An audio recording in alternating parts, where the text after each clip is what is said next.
Good evening. Hello to Lilo, Thomas, Hearsay, Fuzzle. Who else we got? Ghost, hello. And on YouTube, Elias and Aviomar, hello. All right, hoping for more people to join as we are back in XP12 with the Flight Factor 777 version 2 beta still. And today, as the title says, we're going to have some failures here in Bogota. Reason being is that I had altogether 3 simulator missions in the last week. One was a refresher, 4 hours, and we had 8 hours of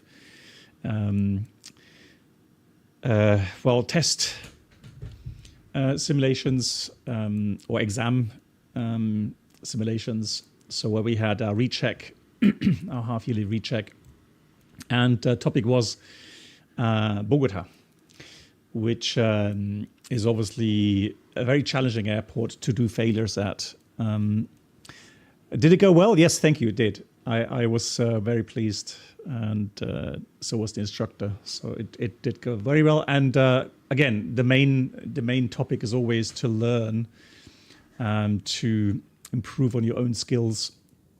And yeah, the failures, some of them I'm gonna demonstrate to you today.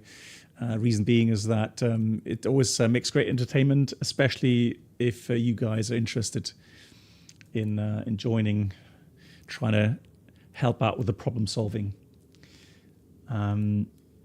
So topic is, yeah, failures. And for that, I actually made a little overlay later on, which will come into play.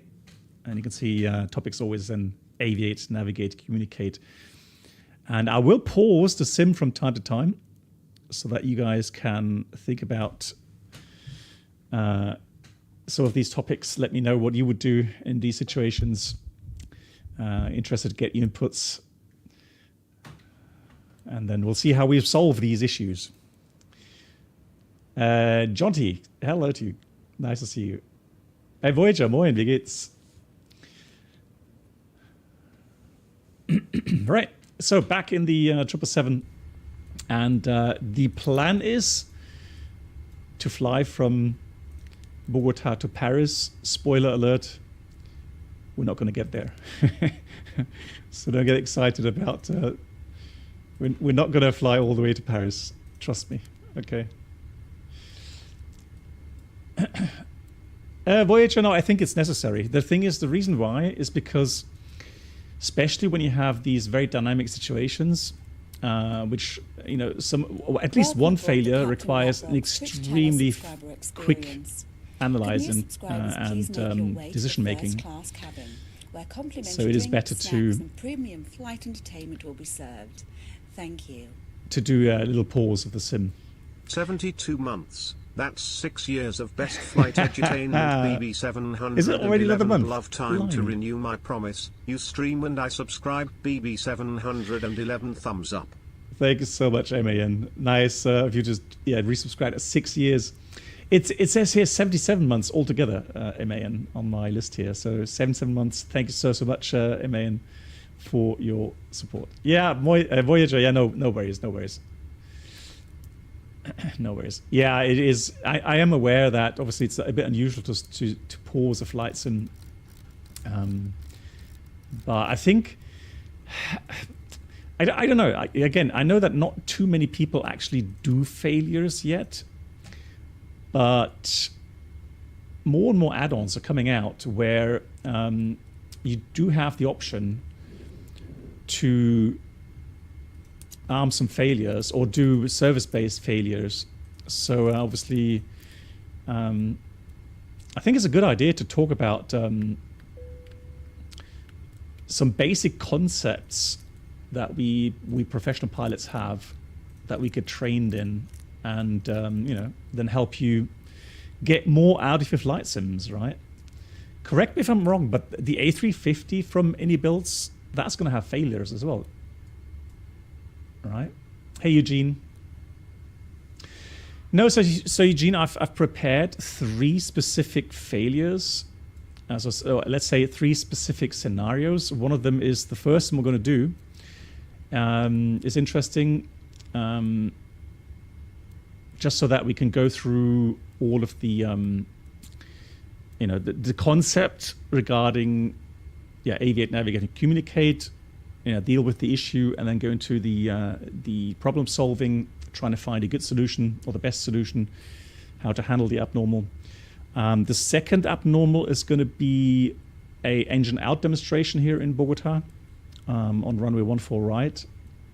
And that's very, very, always very interesting to see, because I'm going to try to get the aircraft into a weight performance regime where we are actually very limited in our performance. And again, that requires extreme, well coordinated flight control inputs.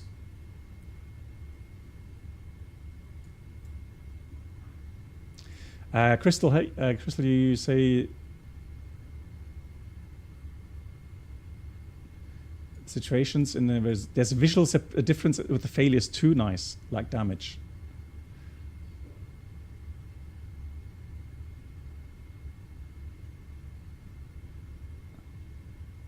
Hey, 777 driver. Oh yeah, and 777 driver, always happy for your inputs if you're able to.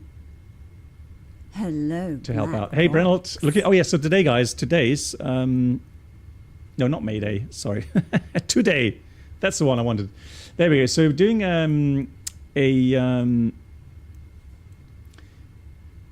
flight. Well, we're going to do abnormal training here in the 777 from Flight Factor, which also is nice to do because it can showcase what the Flight Factor already has. What options it gives you to do some of these failures. Yeah, I know a lot of people are obviously excited about the A350. I'm excited as well, no doubt. But as I said before, I'm always kind of not trying to get hyped because I don't know, that just sometimes makes way for unrealistic expectations, and then people get disappointed. We'll see. But it's not much further out. Is it 3 days, 4 days now? Yeah, so, and yes, I'll be streaming it on day one. As soon as it releases, guys, I'll be live. I'll be streaming it, no doubt. I have time next week. Lucas, yes, of course I voted, right? This morning after breakfast, I did vote. But again, we're not going to go into politics here, right? But I did vote, yes. Yes, Brennelt, yeah. I mean, we can start a bit earlier, Brennelt, if I manage to do this a bit quicker. So, now I'm going to try again to upload the flight plan. I tried this afternoon, but now it works. Lol. Okay, it didn't work this afternoon, which was so weird. I didn't know what I was doing wrong, but now it actually does work. So let's do that. Activate, execute. Don't worry, guys. You are going to get, or you're going to see a message coming up with insufficient fuel. Don't worry about it. This is because we can't enter winds here. And if I go into briefing, you will see that we have an average wind component of 45 knot tailwind. So, but that's not the problem. That, we're going to have an issue. The thing is that we are going to go and have a look at the flight plan real quickly. Let me do that via Sim Toolkit. Not Sim Toolkit. Let me do that via Volanta. And so we're going to have an expected takeoff weight of 227.9. And I did play around this afternoon with all the values with the performance calculator. That is pretty much the maximum you're going to get out of Bogota. I can tell you that with the 787, we are far from what we normally can take out, on a normal sea level runway with a payload. Here we are definitely payload limited on these flights. So we are expecting a takeoff fuel of about 65.7. And we are going to load that quickly here into the... Yeah, Brennell, I think you weren't here at the beginning, so spoiler alert, we're not going to get to we're not going to get to Paris, okay? Because we're going to have some failures. And again, the whole idea today is about talk about concepts with Aviate, Navigate, Communicate. All right, and I did prepare a little bit for file, so we're going to have a look at different concepts, right? And try to apply these concepts to a failure that we're going to get. Ghost, because there's two reasons. One, I want to go back more into X-Plane, and also there's more options available, more failure options available with the flight factor. Hey, Organ, hi.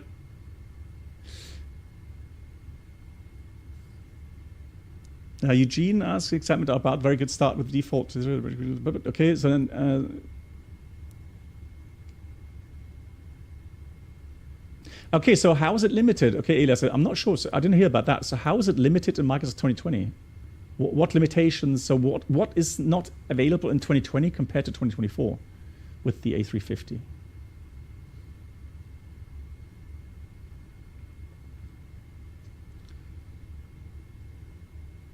Organ also likes X-Plane. Nice.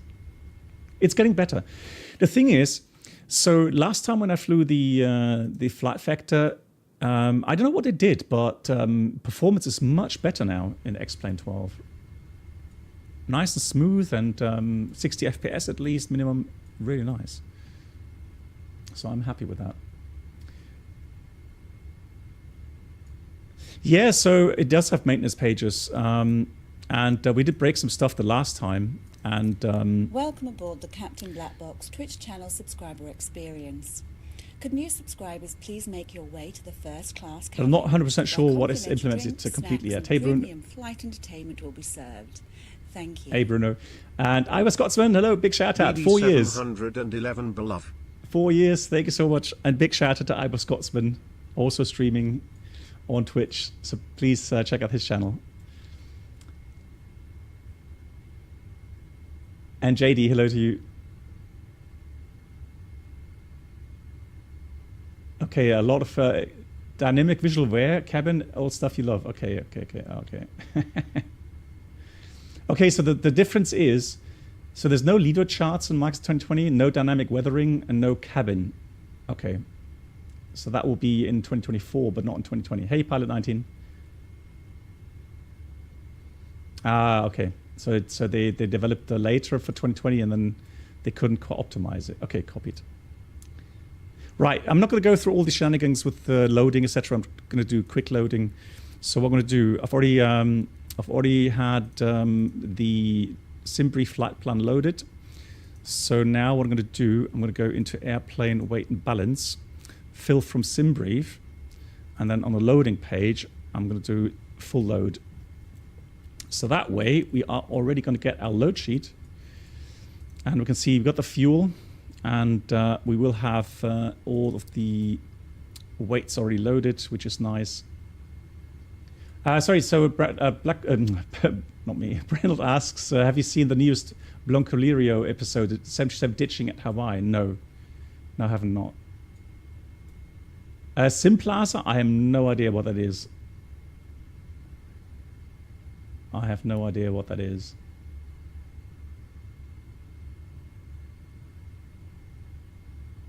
And Bruno deleted it. Okay. I guess that's something naughty then. Oh, that is piracy.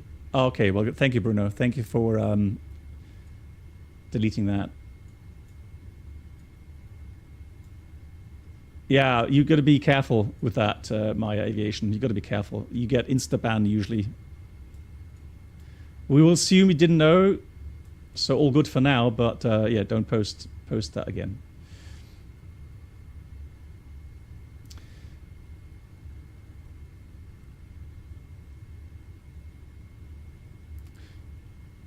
Right, so what I'm going to do is I'm going to get the load sheet in here.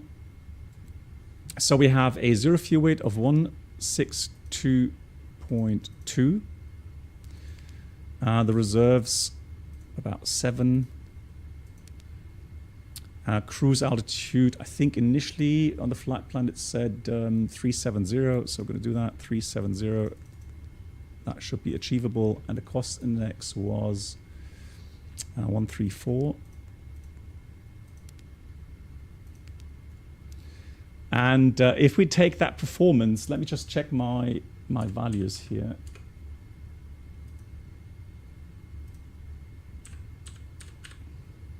And then let's get the latest weather. So we're going to use real world weather.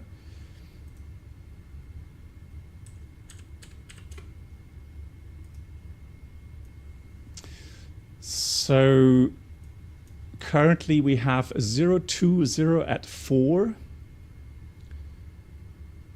which is nice because we're going to take runway 32 right for departure. And we'll have a look at the procedures in a second. For now.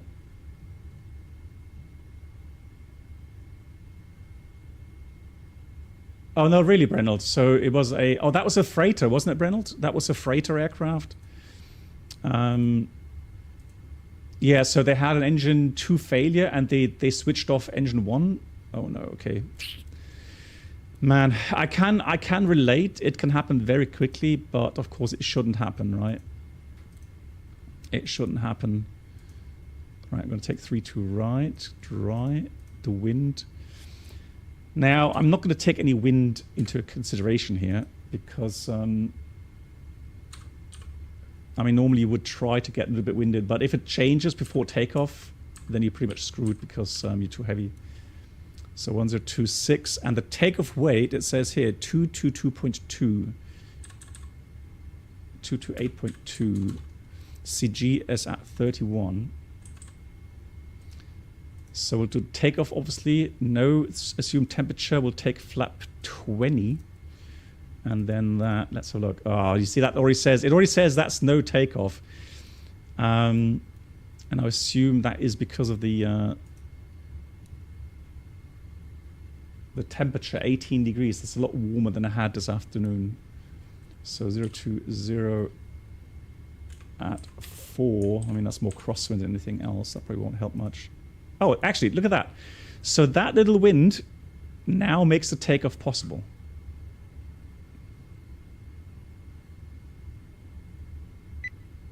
Normally, JD, normally you would leave cargo behind, yeah. Because on these flights, you have a lot of cargo. Sometimes, 20, 30, 40 tons of cargo. And then, so what we do as pilots, as we get onto the aircraft, we look at the conditions, the flight plan, we order the fuel, and then we'll make a preliminary calculation for takeoff, and then let the ground agent, the ramp agent know, so the load master know, what our maximum takeoff weight is. And then he or she can work with that weight and then load the aircraft accordingly. Good, so we're going to take those values. I'm not sure why it's saying select temperature 26 degrees. That doesn't make sense because I said no assumed temperature. All right. So we got takeoff, no assumed temperature. We're going to take flaps 20. And I tried 15 earlier, and it says no takeoff, you see. So we're going to take 20 flaps. So CG is 31.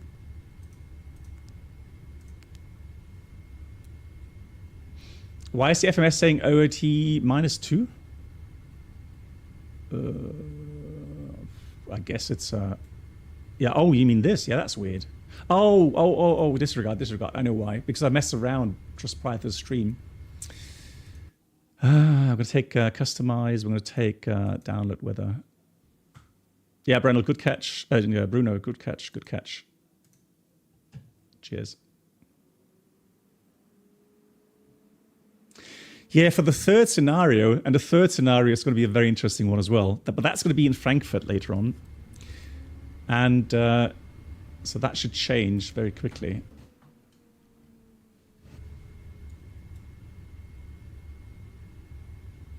Hayden, hello to you. Right, so then we're going to enter these values. We've got 152. We have 153. And we have 158. And the routing is completely in. I'm going to take, oh, disregard, I forgot departure right. So 3 to right. We're going to take the also for Romeo with the transition acrop.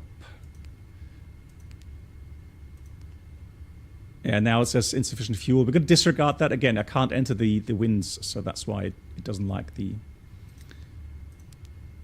Right, for that we're going to just take 2-6 left, but no. Actually, what was the flight plan? The flight plan said 27 right. Okay, so we're going to take a runway 27 right. No ILS yet. And then we're going to take the arrival lookup 9 whiskey.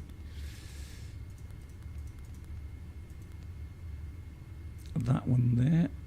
Execute. All right. So that's all we really need. And then just enter the speeds again. 152. 153. And we're going to take 158. So that should be good. We're going to take Bogota VOR into here, and then we're going to have a look at the engine. Actually, let me just get used to that. Do a route copy. Just get used to that in the sim here. Moritz, where would you select the selected temperature in EFB then? Yeah, the thing is, I am not sure. Because you can enter assumed temperature method. You can enter some values there. I'm not sure how it works here in the flight factor. If it actually does give you a selected temperature then. Because normally you would never fill that out. I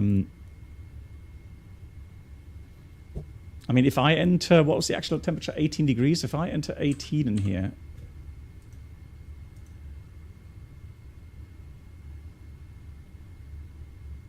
Okay, so that way, okay, that we can do that. Okay, so that's the actual temperature outside. So it's going to give us a absolute maximum of 2285. So now we have 300 kilograms buffer, which is all right. Good. So that's done, that's done, that's done, and that is in.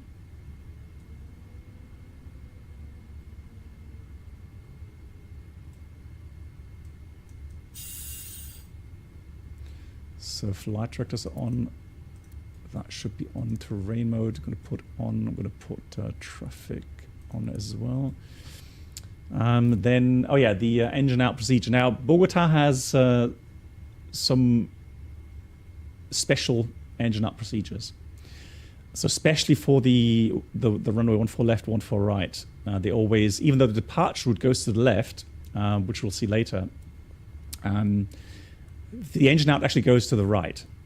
All right. So, but for today, for 3 to right, it will be 7.9 before Bogota, and then along the waypoints, Bogota 27. I don't even know if the database holds those values. Some do and some don't. Not in database, okay. So really, the engine out for the runway 32, what it does, it leads you through the lower parts in the northwest. And just go ahead and get Navigraph terminal charts complete. And then we've got the departure, this one here. So we can see that normally, yeah, 14 would take us left turn to our departure route, while the engine out will be right turn. There's more buffer here to the south regarding terrain to the right. But if you take off on the 3.2s, then they have a procedure which takes us, actually I can take, what am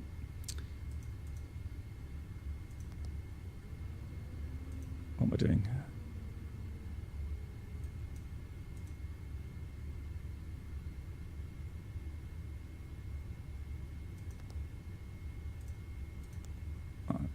How do I get back to the...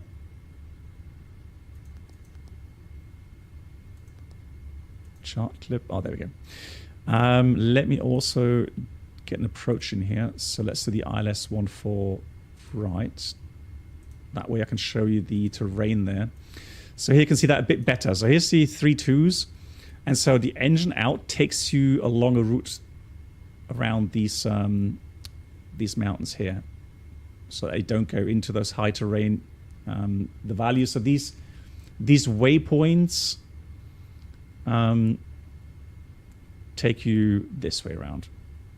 While the other ones, the 1.4s, they bring you to a fix on the final, somewhere here, which obviously is something which is going to be optimized, because I think KLM already has a different engine out procedure. So what they do, I think they turn right as well, but they have waypoints parallel to the inbound. And so maybe they even go this way. We'll have to wait and see. But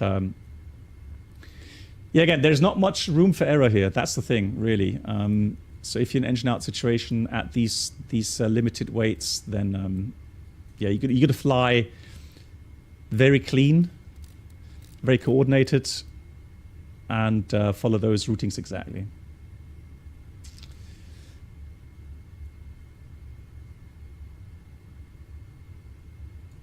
Hey, Osprey.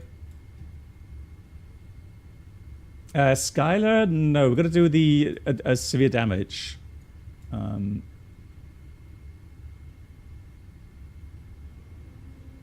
Right, temperature slowly warming up. It's interesting.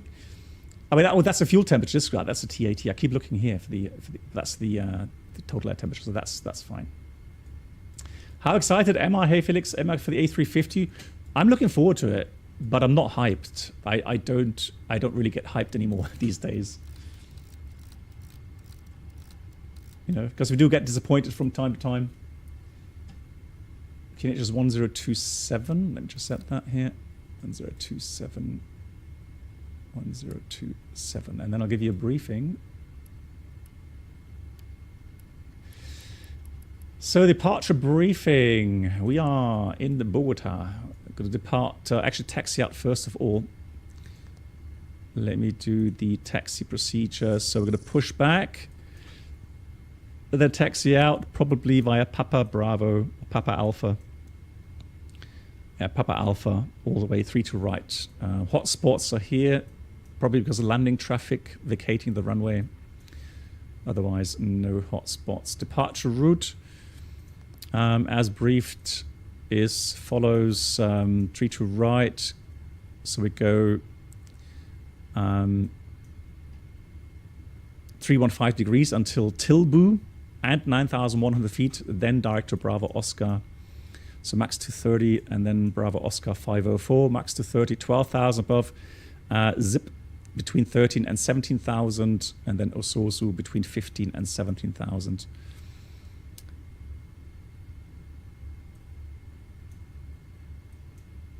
Initial climb clearance is 15,000.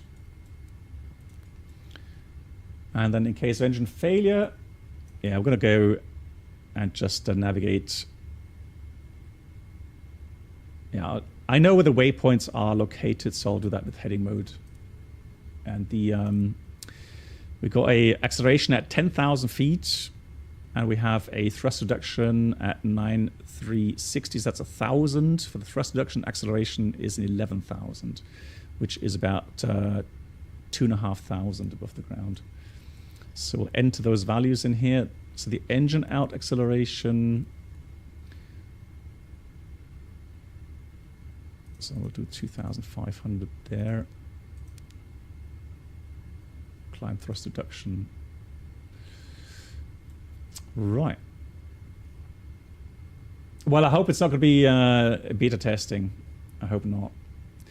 Right, so specials, threats. Well, obviously, if you look around, we're looking towards 1-4 here, so south east at the moment. And you can see, obviously, high terrain, right? So we have the city. There's going to be some large office buildings there as well. So yeah, if you look around, it's a bit better towards the south or south east, and then towards the west as well. High terrain there. Hey Senshai, good night. So that's those are the threats today. High altitude, obviously, meaning a lot higher true air speeds, which results higher ground speeds.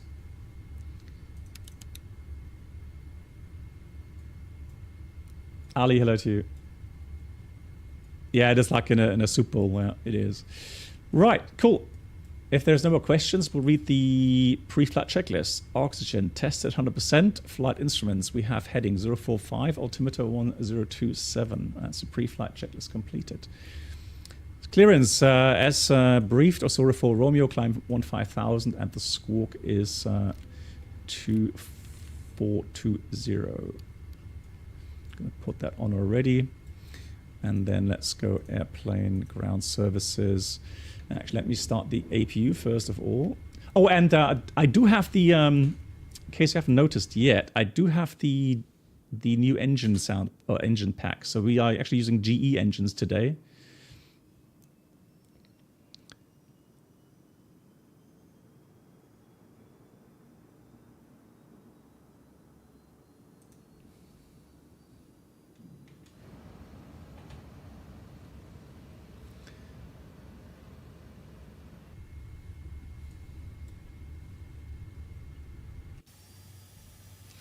APU inlet is open.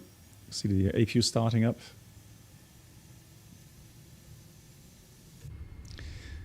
Then let me already get rid of the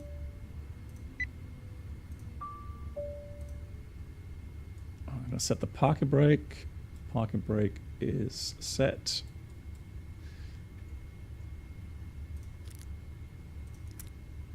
So now electric can go off as well.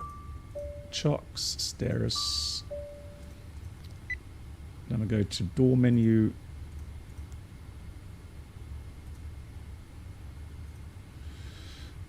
Close all.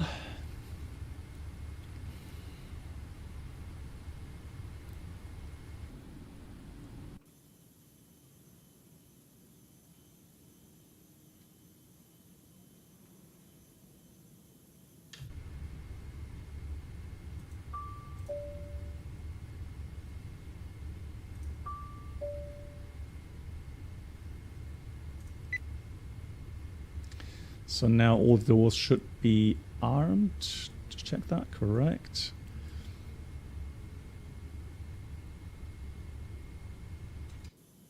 Yep, all doors are closed, fantastic. So now let's do the before start items.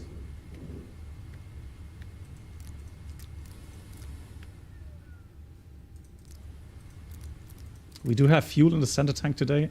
Not much, but enough to have the...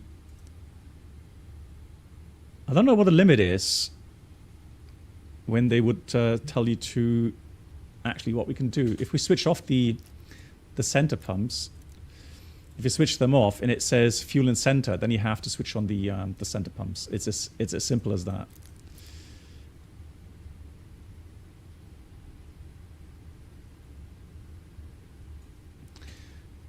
Right, then we read a before start checklist. Flight deck doors closed. Locked MCP, we have V2158, heading 315, altitude 15,000, takeoff speeds V1152, VR153, V2158. See the pre-flight is completed. Trim should be 4.25. And 00. Taxi takeoff briefing completed. That's the before start checklist complete. Right, let's get pushback. And we'll push back this way. Oh, it's still... Hang on.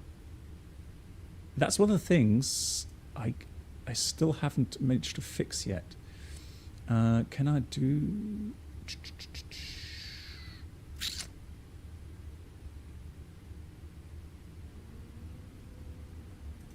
Let me just try another channel.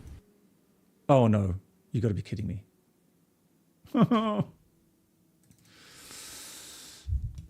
Right. We're going to do this a bit quicker.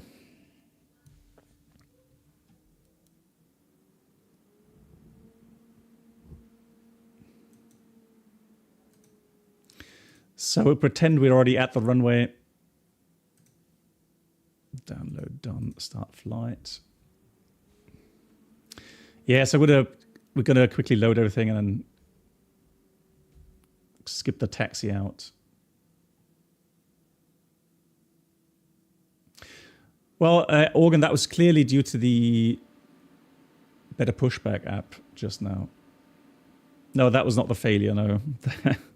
That would be a pretty boring failure if we did that.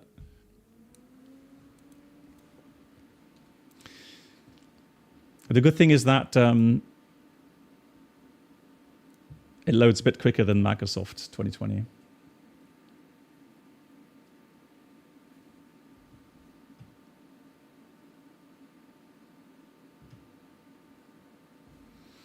Yeah, I'm going to load in with engines running.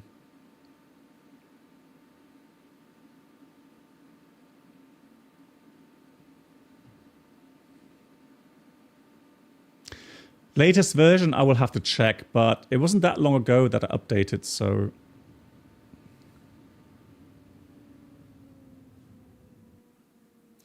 Right, let's do that. Let's do with the engines running.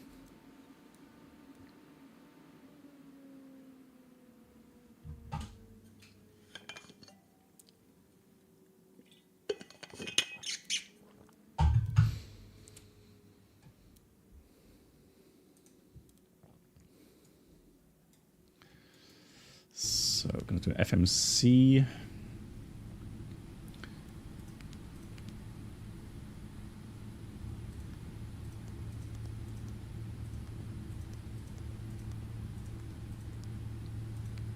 Okay, so with engines running, it doesn't like that. Okay, it doesn't matter.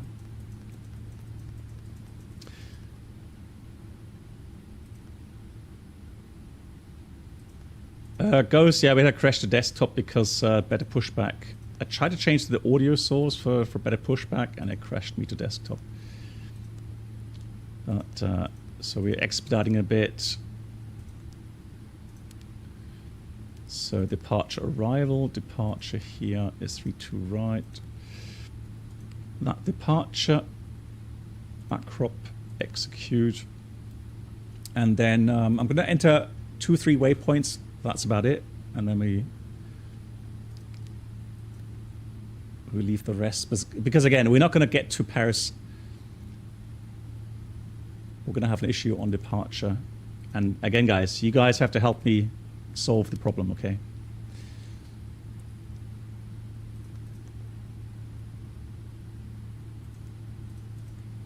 And I mean, you can test your own knowledge a little bit. Charlie, India, Tango, Romeo, Sierra. So again, we're going to take the values, airplane, weight and balance. Actually, let me go back. Menu, initialize flight, external services, Navigraph, get the data. And that way I can go airplane, weight and balance, fill, load, and there we go. So now we should have the load sheet, which is here.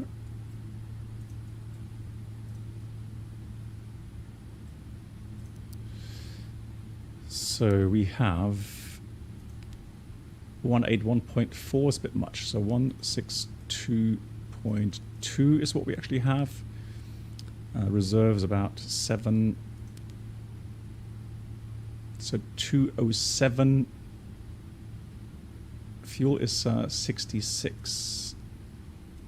Yeah, we know it's insufficient. 66. So 228.2 is correct. Cruise level 370.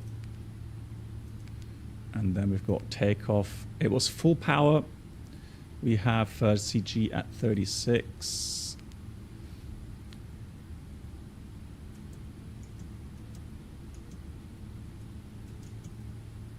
And then we said we're going to take, what was it, 153, 154, and then we'd take 158 or something. That's it. And then before I forget, I'm going to activate the failure now, or arm the failure. So that you guys are going to be surprised what I'm going to do. So I'm going to load the failure scenario.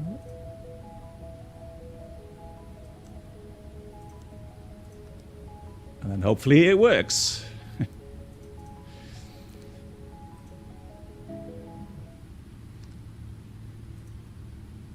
And again, this was from the actual sim mission that we had. All right, so it's not just me thinking up some silly ideas. That was something that we actually had as a training scenario.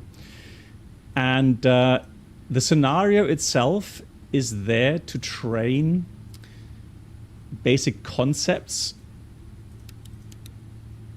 regarding aviation, but also looking at problem solving, communications, workload management,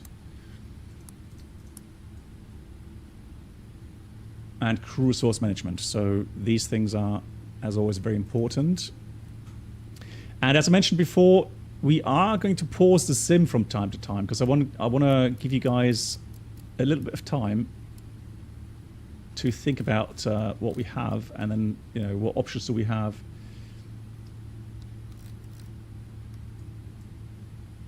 And so on. So that's that, that's that. I'm going to take Bogota in here. Terrain mode, traffic, transponder. That was 2.7 actually, wasn't it? I think it was 2.7. It was 2.7, yeah. 18 degrees. Legs page, performance page on here. And I think we are pretty much ready to go. Overhead panel looks fine. And then let's go through some checklist. We have recall, auto brake, flight controls. Let's check the flight controls quickly. Make sure everything's working as it should. Correct. Flaps 20.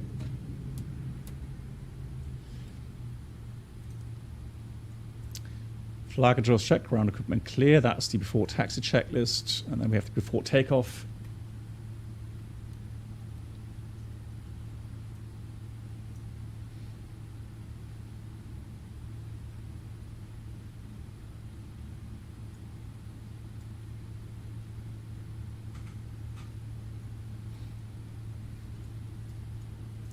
Before takeoff checklist complete. All right, guys, are you ready?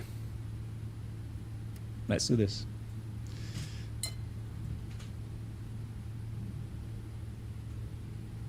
Takeoff.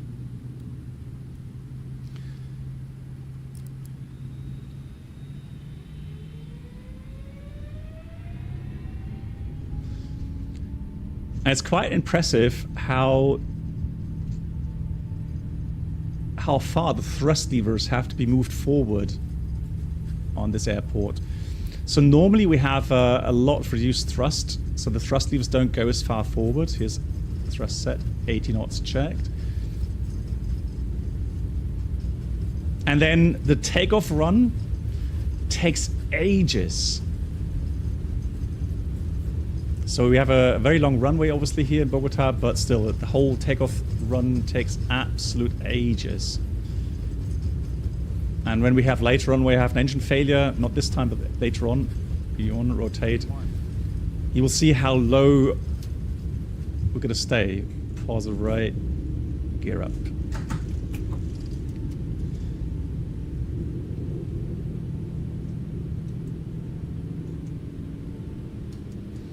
So here's 200 feet, autopilot on. Let's do a flyby.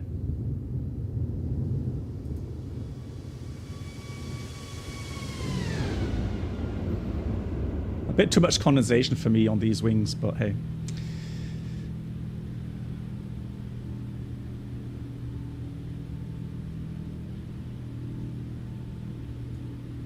Right, let me just check something real quickly. See if the failure is actually active.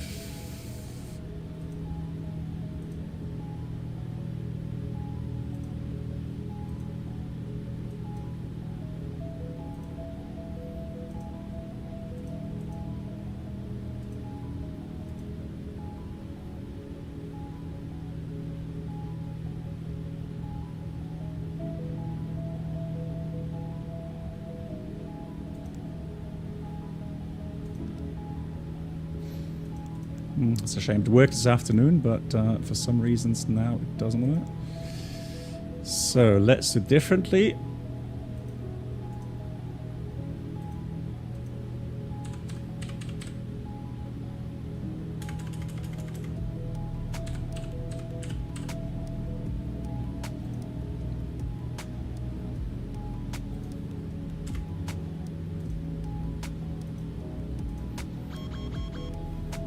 Okay, there we go. So that's what it's supposed to... So we climb up, and about 10,000 feet, now it's a bit later, but 10,000 feet, we get this message here.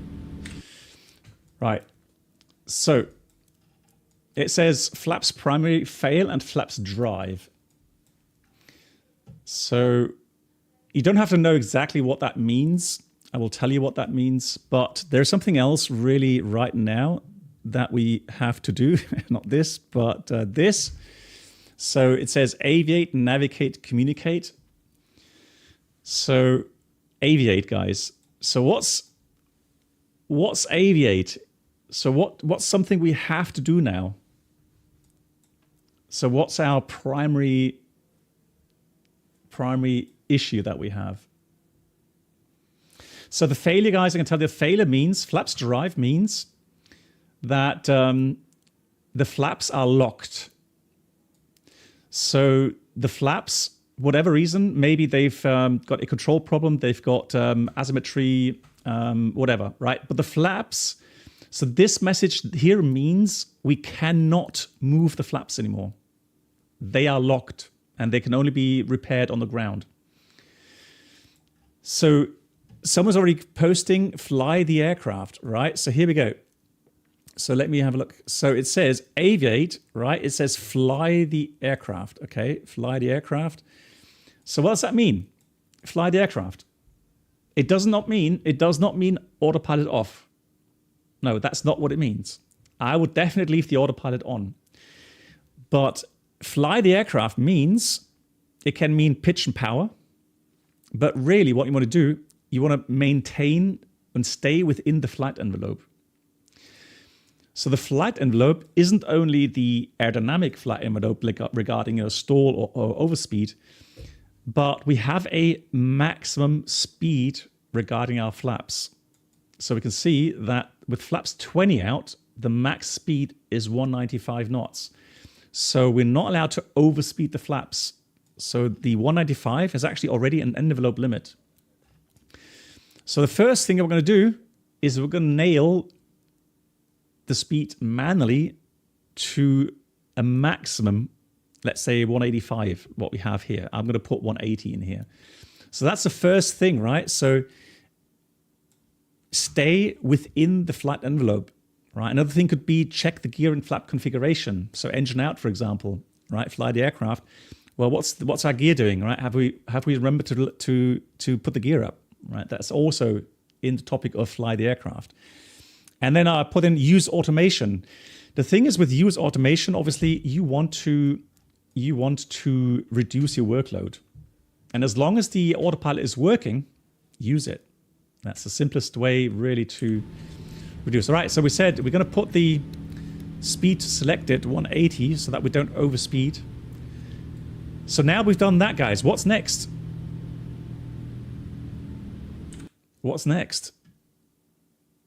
Right, we already saw aviate, so we're aviating, right? We're flying, we're maintaining within the flight envelope, right? We're climbing, all good. So what's next? All right, next is the part navigate.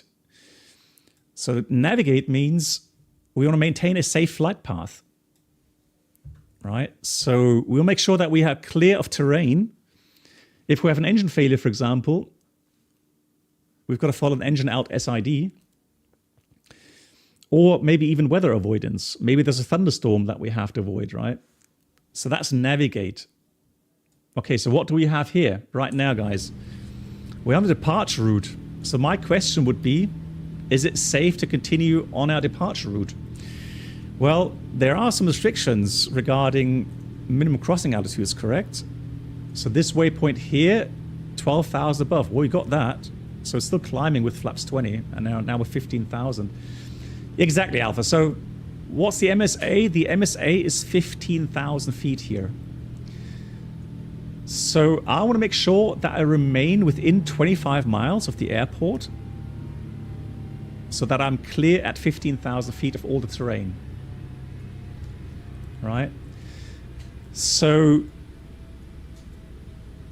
when we got the failure, I said to my first officer, I don't want to go beyond Zulu India Papa. Right? I just want to be 15,000, but we're going to coordinate. When we communicate, we're going to coordinate with ATC, a holding overhead Zulu India Papa initially. And then I said, the first thing also I said, this is not, okay, let me ask you guys, is it a time critical failure or not?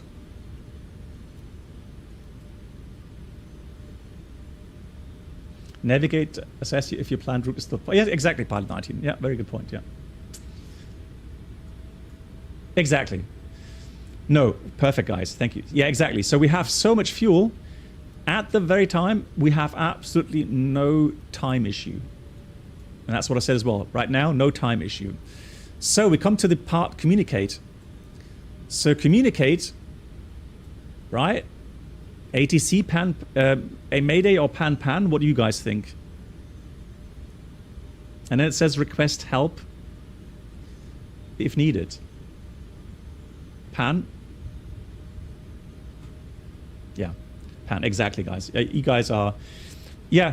So either, yeah, you know, either nothing. I would say, not declaring pan or Mayday would also be okay in my opinion.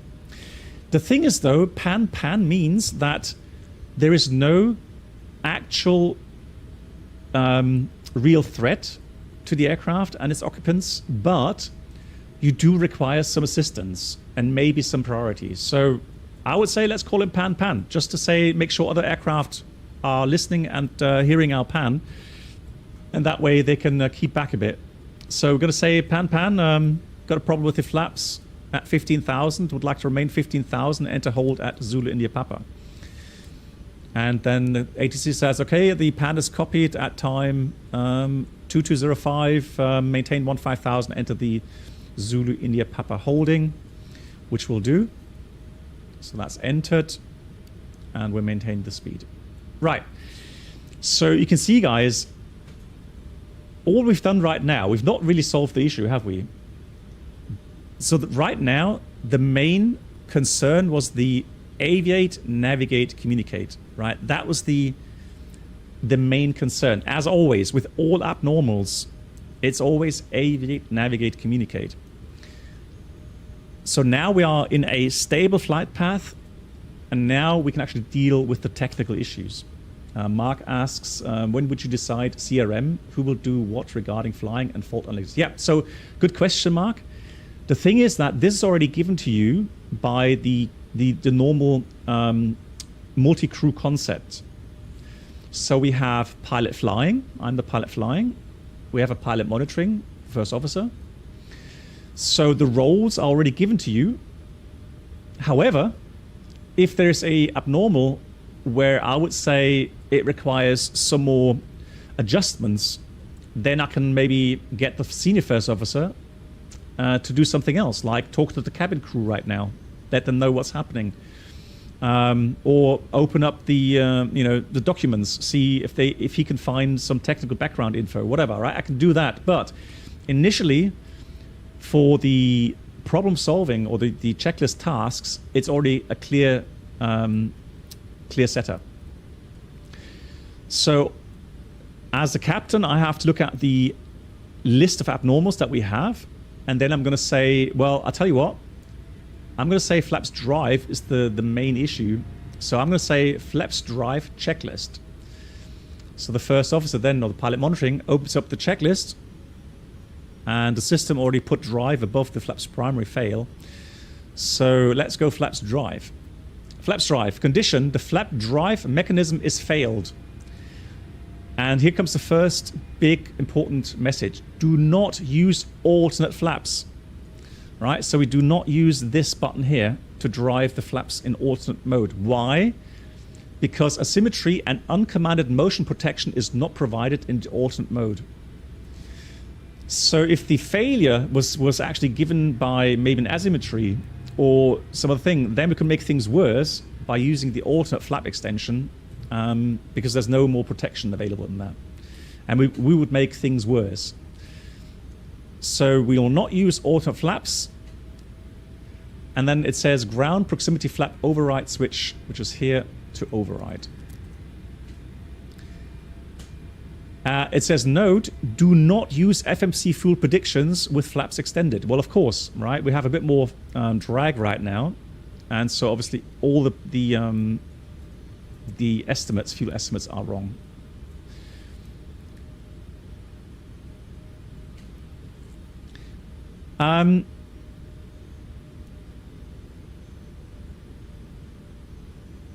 So normally I set the failure. So what I did, I set the failure so that it would activate once the flaps move past 20. Because normally I would have them failed somewhere in between 20 and 5. And that way we would have had to use the flaps 30 plus 20 for landing. All right. But now, since they are stuck at 20, and 20 is an actual landing flap setting, so that's why it's not telling us anything else here. Normally, in a normal checklist logic, you would still go to page 2, because there it says, use the current flaps and flaps and VREF 20 for landing. Right. So if we go to our approach page, that's the thing. It gives us a VREF for that flap setting. If we were stuck at flaps 10, let's say, we would have to use a different method to make sure we have a safe approach speed.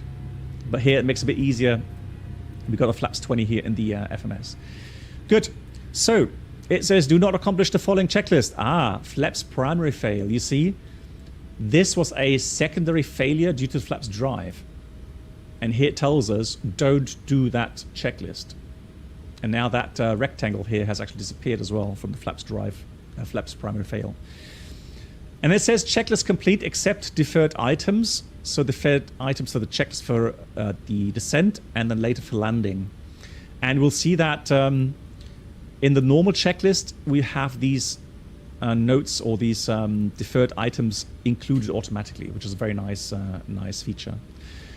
This is the very important thing for us when we work with these checklists, because the green checklist complete means we have thoroughly gone through the checklist and made sure that we've gotten all the necessary switches and buttons pressed for that, right? So we would read checklist complete except deferred items. And then we go and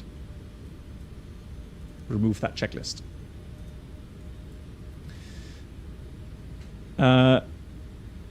What would it require to use alternate flaps? So let's say, for example, the flap lever is broken. So let's say the mechanics in the flap lever is broken. Then we would use the alternate flap. Right. So there are certain issues, technical issues, where we would use the alternate flap extension. But for this one, again, we can't. Okay. Okay, guys. So this is the thing. So now we've got checklist complete. So now what? Right? So by now, you would have the purser call and ask, hey, what are you guys doing? Why are we flying circles? What's going on? Why are the flaps still out? Why are we flying circles, right? So this would be definitely a good time to do some more communication, right? So it was ATC, cabin, and then passengers. Okay? That way around. Don't go the other way around. Don't tell the passengers first before you told your purser or your cabin crew. They don't like that, okay? So initially, what can we tell them? guys, what can we tell the cabin crew right now? What infos do we have that would help them? Not much, right?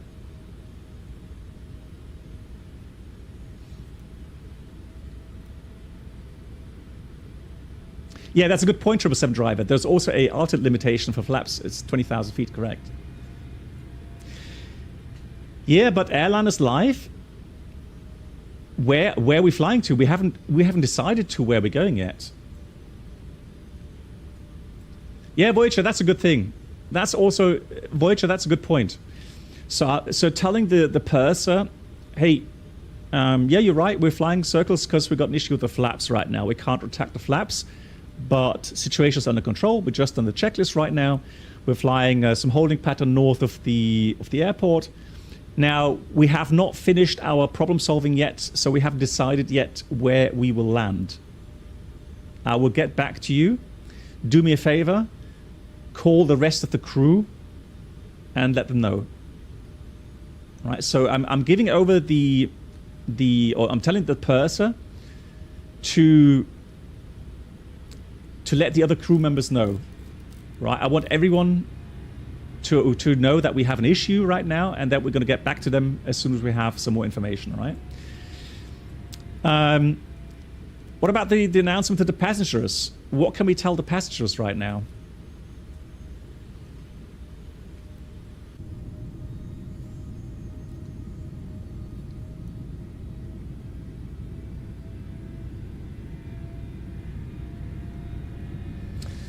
Should we tell the passengers anything right now?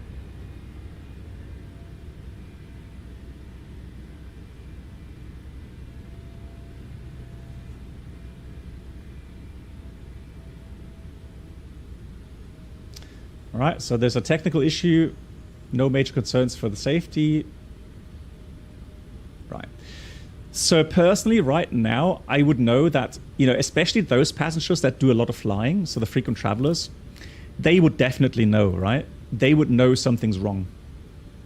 So even you guys, all of you guys, you would definitely know something's wrong. Right? We're flying here, circles, right? And the flaps are still out. That's unusual. Hey, we're not gaining much altitude. Yeah, you would know, right? So what usually happens then is you would already have passengers calling the cabin crew.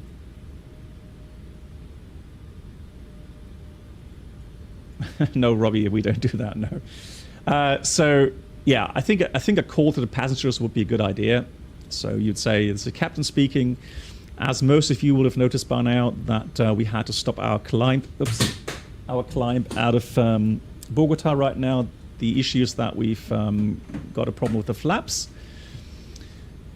and so currently we are unable to continue on our routing towards Paris. We're currently troubleshooting." That was my controller here. Don't worry about that. So we're currently troubleshooting and evaluate the situation, and then determine where we will land.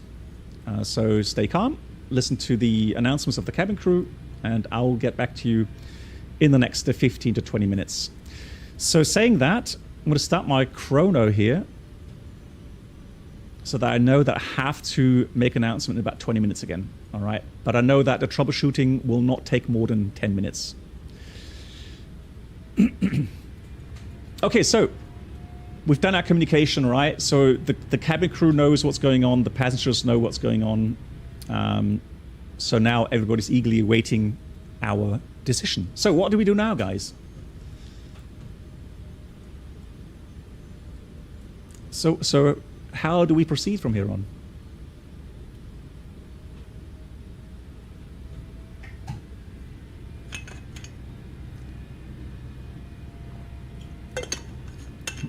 Plan destination, yeah, okay. Return. Yeah, so what I want to get at is that, well, the thing is, so MAN, would you do that right now? Or would you do that more structured? I'm seeing some good inputs. So Elias writes, get the weather. Good input. Assess the options and take a decision. Yeah, good input. Check weather and landing distances. Very good input. Yeah, orange icing. Very good input there. Assess the options. Okay, so there is something we have, right? Well, depending on the airline, you have different models that we use. Now, my company uses the FORDEC model, okay? So let me go and show you my app here.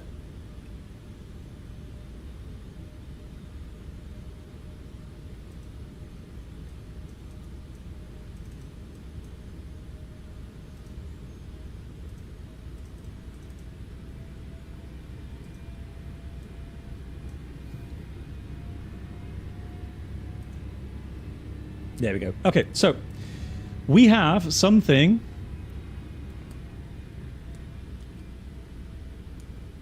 called FORDEC.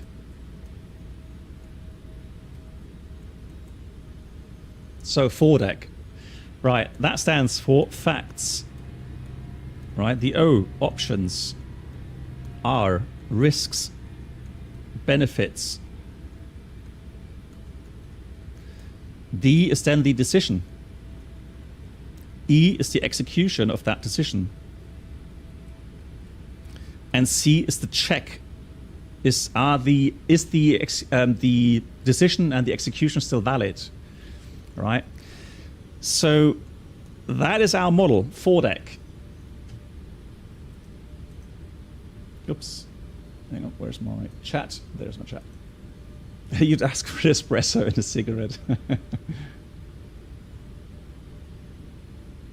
The daily task of a project manager. Well, there we go. Yeah, so Moritz, right now, the operation center is, they may already have some infos because of the checklist that we ran, or maybe that because we're flying holdings, maybe they would already see a bad estimate for arrival time. So they may get a hint what's going on, but they would not disturb us right now. So facts, and this is the thing, guys. So facts, there's been a little bit of a change here. So what we do with the facts, guys. So what are the facts? Oh, really? Airline is live. That's funny. Looks like you did something wrong then. Okay, so guys, what are the facts? What are the facts? Right, we have a flaps issue, right? Flaps at 20 degrees. Exactly. We need to do a flap. So we need to do a landing with flaps 20. But then again, we cannot fly any further really. Well, we can fly it with a certain, with a certain range with the flaps extended, but obviously we're not going to get to Paris, and we're going to land with a flap 20. That's correct. We are going to have a higher approach speed. Okay, so the threat. So what we're going to do, we're already now assessing the threat. So the threat is higher speed, right? So the landing distance. Oops. So the landing distance is going to go up, right? That's already a threat. How can we... Yeah, okay, so overweight. Perfect. Excellent, guys. So MAN had... Voyager said overweight.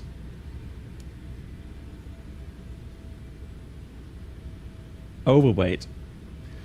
Right, guys. So, well, let me ask you, overweight, guys. Is there a way that we can mitigate that threat? It's like school over. We're loving it. That's good. Fuel jettison. Yeah. Right. We can mitigate the overweight by doing some fuel jettison.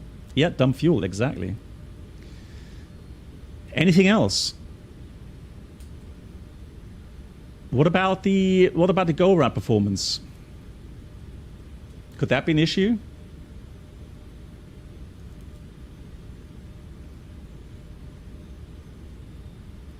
Yeah, it could be, right? So, yeah. Well, the landing distance, Voyager, we will have to check, right? So we got to check the landing distance because of the flaps 20 that we have. So a bit higher approach speeds. If you look at the approach speed we have, flaps 20 compared to flaps 30, that's 12 knots. Yeah, so the climb gradient, so what we have to calculate with is obviously, we've got to think about the fact that if we descend towards Bogota, and we are in the approach below the landing gear, and suddenly we have an engine failure. Right? We can't get the flaps to 5. We could get the gear up, but we can't get the flaps to 5. So we've got to make sure that we reduce the weight so far that we can actually climb out, engine out as well, right? So that's another threat we have to mitigate. So we have to consider our maximum landing weight. Now, the thing is, guys, and that's something you have to remember. Where do we land at? We at this point, so where we are right now, here, we have not made a decision where we will land. So what we're doing right now, and this is very important, that is something you have to understand. All of the fact finding and the mitigation finding is there to determine what we need. Exactly, Moritz, yeah. So the thing is that we are not allowed to already prime ourselves and think that, in this case, for example, that Bogota is the best option. I know Bogota has, is the closest airport that we have, right? But it doesn't mean it's the best option for us. We still have lots of fuel. So if I look at airports around us, we may have a lot of airports. Look at that, a lot of airports around us, right? Yeah, Airline is Live, I like that as well. So Airline is Live says, what's the cause of the fault? Is there further risk of more faults developing? Yeah, that's a good thing to consider right now, right? However, I would say right now, it's just a very, very focused issue with the flaps. Hey, Vizak. So right now, I don't see any further threats from that initial flap issue. I don't think there's anything else coming. Okay. So now that we've determined the threats that we have at hand and what we can do to mitigate those, it's now time to find out the landing distance. Yeah, Alex, exactly. So high elevation and reduced performance is something we have to consider and look at as a threat, and we have to mitigate that threat. So what we would do is under performance, we go to landing performance. Now here, I can't do non-normal checklist stuff right now, okay? So we will simulate now calculating the issue, and what we normally have in our real-world calculator, we can actually do an SOS airport. So we can calculate with a certain elevation, wind, temperature, and so on, but it's not for a specific airport. It's just for a normal standard airport. However, and that is just to get an idea of how much landing distance we need with that failure. So in our case, right now, we would have to calculate with all the airports. Now, performance-wise and approach-wise, I think it would be best to go with 1-4 right, even though we have maybe a tad tailwind. But if that's good enough for landing, then we may take that. Let me just update the weather here real quickly. So it's now 1026, 19 degrees, variable 2 knots. So I'm going to calculate with 2 knots tailwind. So let me put this at 320, maybe 3 knots tailwind. Temperature is 19 1026. Landing weight. Now, if I leave that in my real world calculator, if I leave that open, the app will get me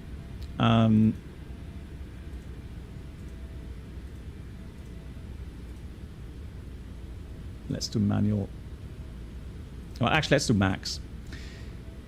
It will tell me what my maximum performance limited weight, what my landing performance weight is, so the maximum performance weight I can do, which is quite neat because it takes into account the landing distance, but also the go-around gradients, so engine out gradients, etc., etc. So it will tell me what my limit is, and then I can adjust. So let's say we have our max landing weight would be so the structural limit that we have is 213. All right, but obviously for landing, it's going to be a lot less than that. So let's say the max landing weight is 180 tons. Yeah, and that's because of that reduced climate performance with flaps 20. So 180 tons is the max landing weight at Bogota. It would be 190 tons at an airport. Let's see, what do we have around us?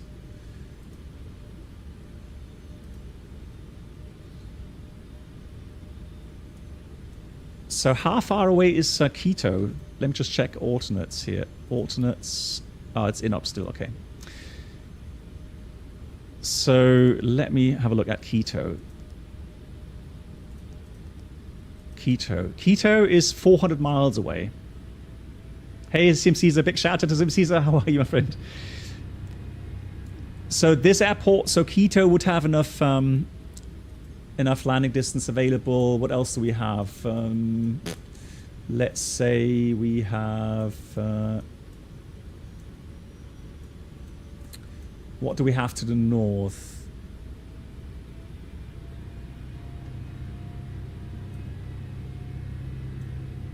I don't know. Okay, guys. So let's say we have 2 or 3 airports. Well, let's say we have 3 airports around us, okay?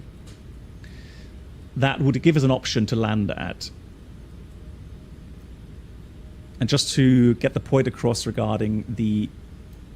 So we get to the next point, which are options, obviously. So options would be to land at Bogota. It would be to be at Quito, and then, I don't know, some airport further north.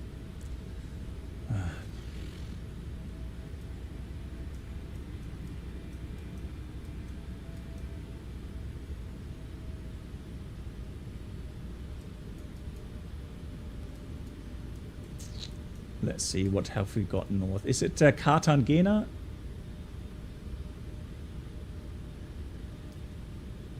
What's Cartagena? Let me just check that real quickly.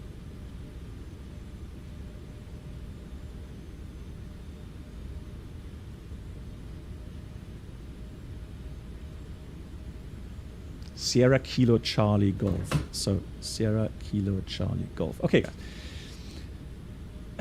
Medellin. Okay, that's also a good one. Medellin. Okay, so let's say Medellin is also an airport we can take.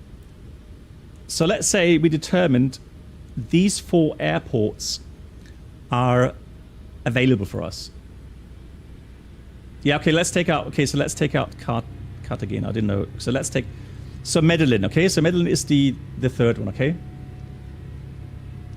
So what we do now is we would discuss the pros and cons of those options that we have available, okay? And so I would think about my personal preference, okay, but I will not tell my other crew members yet. So me as a captain, I have to be very careful with announcing my decision too early. Pilot 19, that's a good point. So with the pros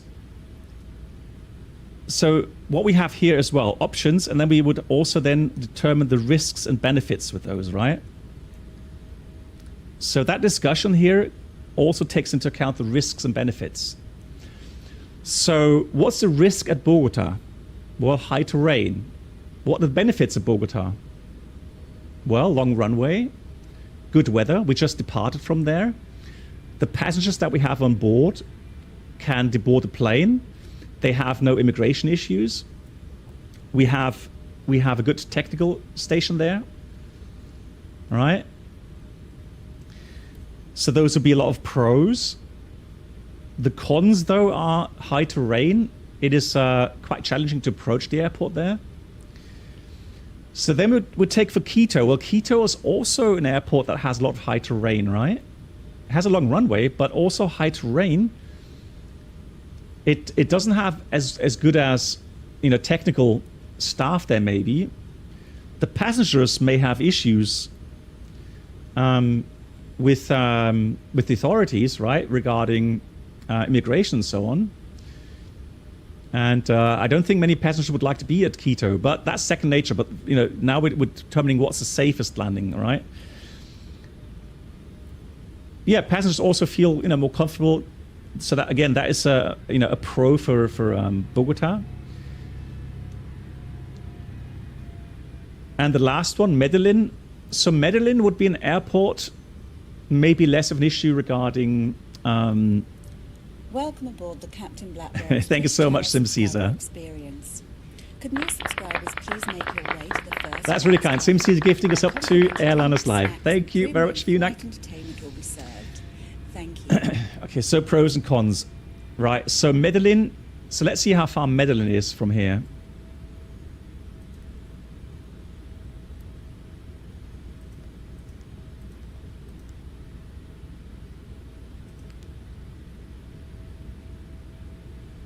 And let's see also what Medellin has to offer regarding terrain, etc. Right. So it has a. Actually, you know what? No, it's a very short runway. Hang on. Is that it? No, that's. Hang on. Sierra Kilo Romeo Golf. Sierra Kilo Romeo Golf. That's Cordova. Yeah, Cordova is that. So Cordova has 3,500 meters, so long runway. However, that airport also has high terrain around it. The Captain Black Box Twitch channel subscriber experience. Thank you so much. Airliners Live has also now just gifted a sub to Uncle Poo. Thank you so much, Airliners Live. That's really kind of you. Thank you.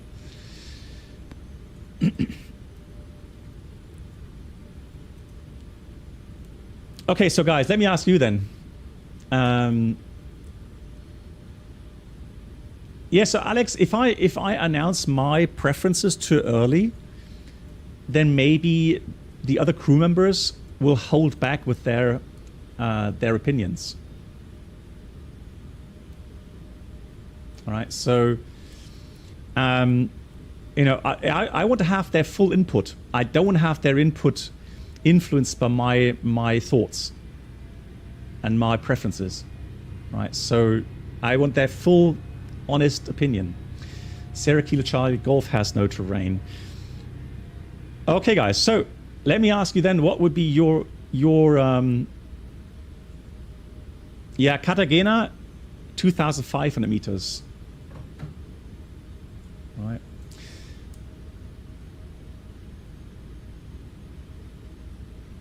Okay, guys. So what would be your best choice then? Ghost says Bogota. Nicolas, we'll get to that question. That's a very good question, Nicolas. We'll get that in a second.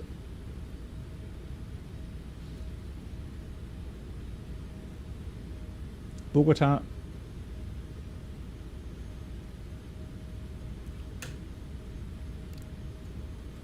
All right, it's been 20 minutes. Got to hurry up with the decision. Bogota. Okay. Yeah, okay, guys. So my personal preference would also be Bogota. Now I have the advantage, I know what the aircraft is capable of doing, okay? So I know that this failure, flaps 20, means, yeah, a bit higher approach speed, but, you know, that's a long runway. And I don't see any bigger issues. Stopping performance is fine. So yeah, I don't think there's any bigger issues. We've checked that with 180 tons, we are also capable of coping with an engine failure before landing, going around and then fly the engine out procedure, the special AOSID, without any bigger issues. Yeah, aviation, that's also an advantage. I agree. So already having charts up would definitely help.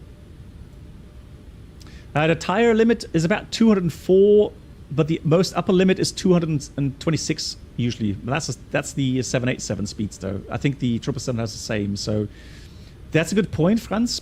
But again, if the flaps had failed at 1, that would be a much bigger issue. So, if we had 180 knots approach speed or something, completely different issue, right? Okay, guys, so now that we've weighed all the options with regards to risks and benefits, we're now getting to the point decision, right? So the question was, when do we start jettison fuel? Well, of course, not before having made a decision where we're going to land at.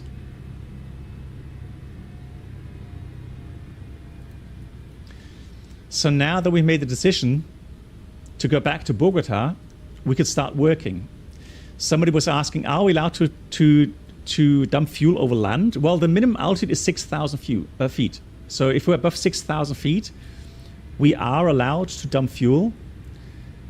Now, it should preferably not be in a tight holding pattern, right? So let's say there's aircraft below us. They then could potentially fly through our fuel vapor. Yeah, AGL, exactly. 6,000 feet AGL, correct, Airbus. Yeah. Okay. So now comes the execution part, right? And the execution means we have to prepare for the landing. And that means, first of all, reduce our weight. Okay? So we've got to do fuel jettison. Before we do that, we can't simply just go and jettison fuel, right? We've got to coordinate this. So first of all, what I would do, before even asking ATC, I would ask for the fuel jettison checklist.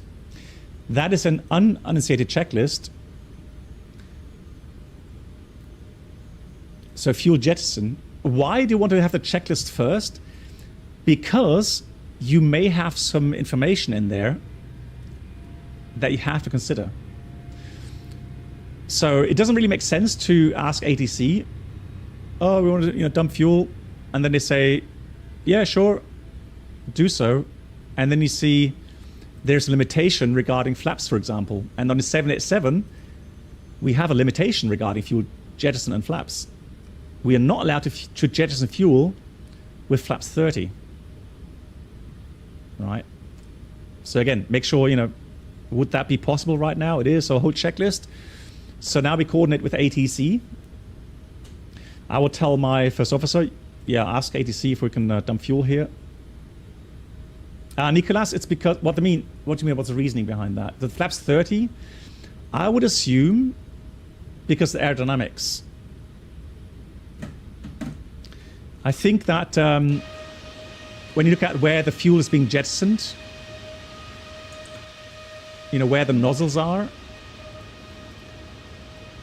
Right, here's the nozzles, flaps 30. Maybe there is I don't know, a lift circulation there. That could potentially, I don't know, have an influence on the aircraft, whatever. I don't exactly know what the technical reasoning behind that is. I can only assume that will be an issue there. Good. So we would coordinate with ATC. They would say, you're fine. There's no aircraft below you. You can dump fuel at 15,000 feet. You can start anytime, but let me know when you start and let me know when you finish. Good. What do you think, guys? Shall we tell the cabin crew and the passenger, or we did tell them that we're going to come back to them. So what do we tell them?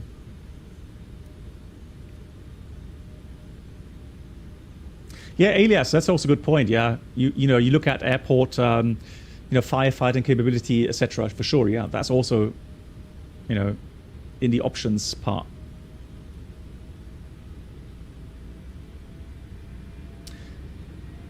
Okay, so Google says doing so, the fuel could come into contact with the moving flaps during the extension or retraction, creating a safety hazard. Well, there we go. Thanks for the info. Inform the crew only. Okay. Okay, so first of all, obviously, we're going to let the cabin crew... Okay, so here's the thing. Another thing that comes to my mind is there a need to prepare the cabin for an emergency landing or something? Open question, right? Is there a need for the cabin crew to prepare the cabin for an emergency landing? No, says Ghost.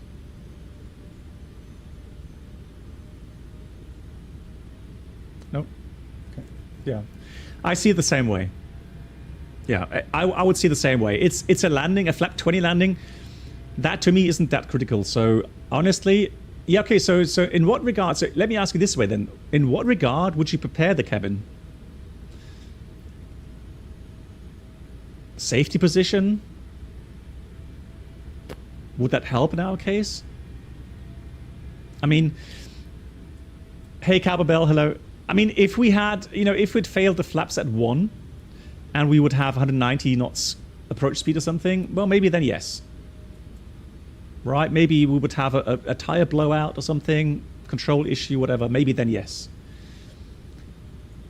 But right now, I don't see any risk regarding, you know, getting everyone worked up and panicking in some parts, because, you know, to me that landing is not really highly critical.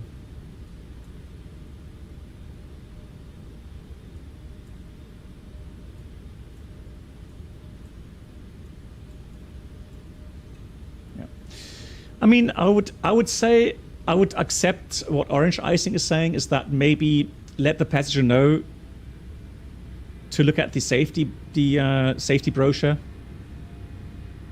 But again, you know, then I would prepare.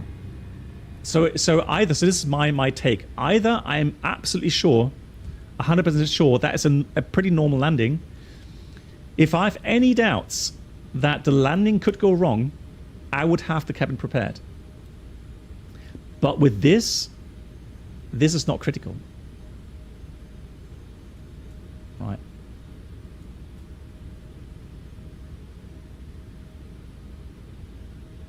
Yeah, Moritz, yeah.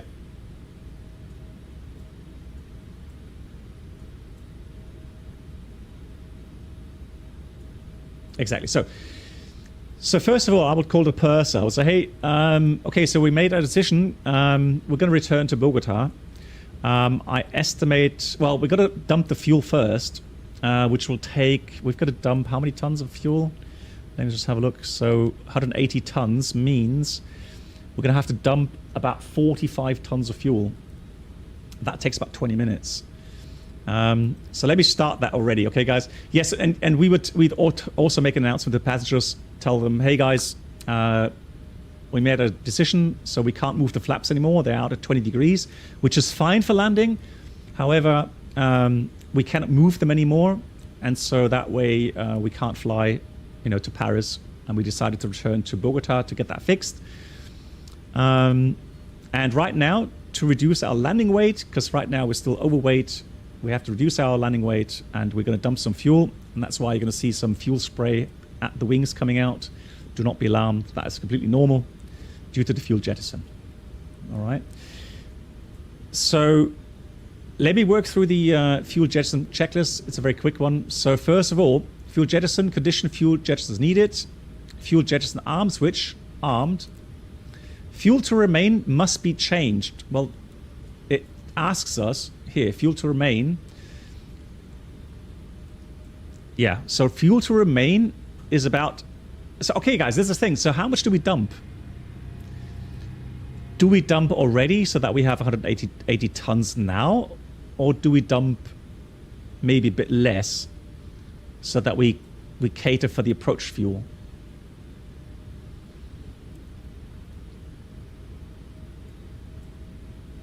Exactly, at landing, right? So how much fuel would we estimate for the approach and landing?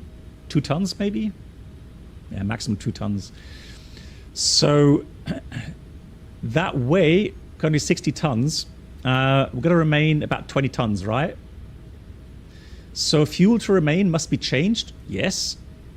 Fuel to remain selector pull on, and then set manually. So I'm going to put the fuel to remain to 20. Actually, let me, can we pop that out as well? Yeah, there we go. So I'm going to put this to 20. Yeah, I don't think we're going to burn 5 tons, honestly, because we're descending. The engines are going to spool down. I don't even think 2 tons is really needed. But we're fine with 181 tons as well, right? So we calculated with 182 tons, we're fine. But I'm going to put 20 tons to remain. That's fuel to remain. And then, once that's set, fuel nozzle switches both on, and then do not accomplish the following checklist: fuel pump center left and fuel pump center right. Right, there we go. So, both on. And then that's completed until deferred, so hold checklist. If I go to the fuel page now. So now we can see that fuel is being dumped from the mains and the center. Center doesn't have much now. And the rate at the 787, if we have fuel dumping from all 3 tanks, it's about 1,700 kilograms up to a maximum of 2 tons per minute. So that would take us about 30 minutes, 20 minutes, depends on how much we... Here it says 17 minutes. And that's quite good because... Oh, look at that. It's actually simulated the fuel dump. That's really cool. Yeah. So it's showing that. Very nice. Yeah, so now we can use that time to prepare for the approach. So we are going to fly the ILS 14 right. So I would tell my pilot monitoring, please prepare the approach 14 right ILS. And it's going to be the X-ray, I think, because Zulu is the LVO approach.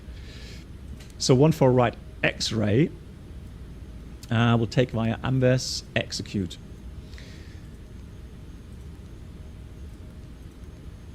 And then I'm going to put Anves below here. Execute. Right, now it says fuel low center. It told us not to do the checklist. Oops. What did I do now?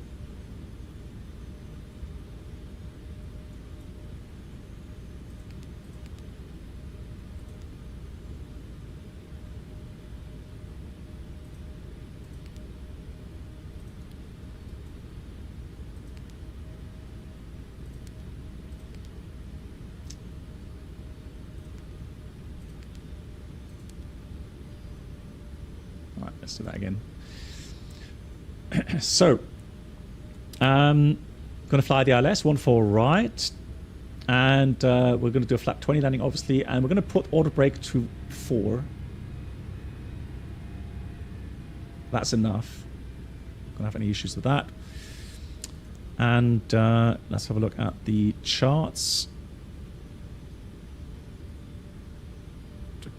Show menu, chart clip.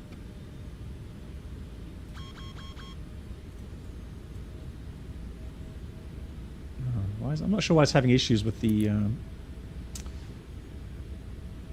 VNAV alt at the moment. Doesn't make sense, but there we go. Actually, let me put this to hold then. No, not hold. Disregard. Altitude hold. There we go. LNAV. 14 right. X-ray. Where is it?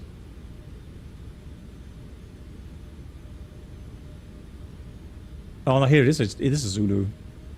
X-ray. Okay, I got that confused. Okay, so we do the Zulu 14 right.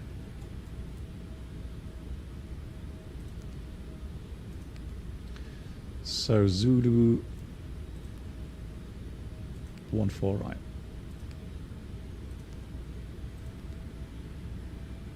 And there we go. Cool. The minimum is Cat 1 Delta aircraft 8600.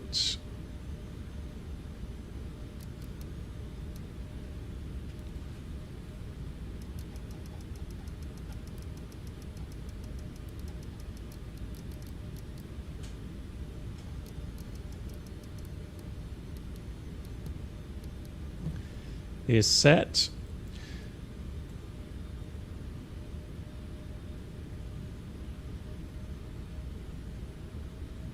Okay, so for the approach itself, briefing, normal briefing would be radar vectored approach or via the AMVES fix. Then, or radar vectored for the ILS, 14 right Zulu. Final descent is out of 10,000 at 5 dmi from the ILS dmi. We have a 3-degree profile, minimum's 8,600. Missed approach, normal missed approach will go to the right according to this 15.5 Bogota, right turn to Sierra Oscar Alpha VOR, max 185 until the turn is finished, and then cross Sierra Oscar Alpha at 11,000 or above, and then so on. So then we go to Alpha Bravo Lima, climb 14,000. That is all correct in the FMS, so we can fly that with LNAV. In case of engine failure, on final, we will do the following: 15.7 Bogota, right turn, without accelerating, but right turn, and proceed that fix radial 136 at 7.9 from Bogota VOR. Now, it would be a good idea to put this in and just pre-prepared. So we can put Bogota, that's radial 136 at 7.9. Put that in there. And that way we have that.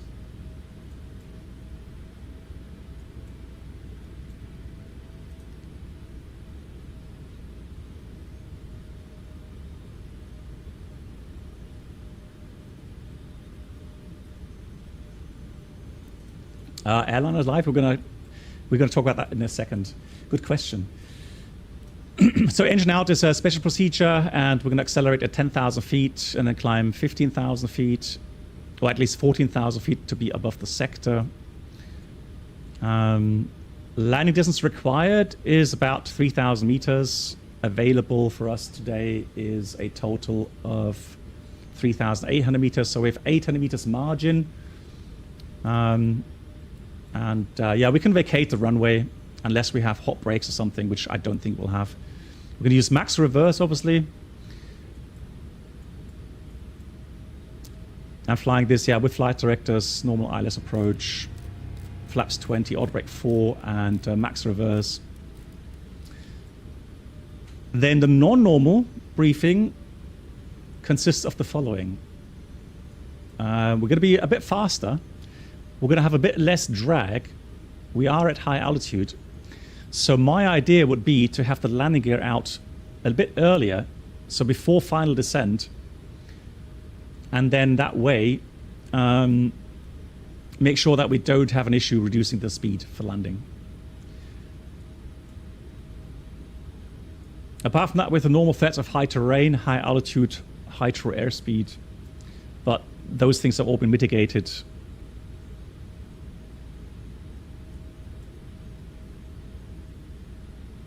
Moritz, it's an estimate. Normally, Moritz, we would have our calculators. So in the performance calculation, we can set the failure. So we can set exactly flap drive, flaps 20, and it will tell us exactly the maximum landing weight.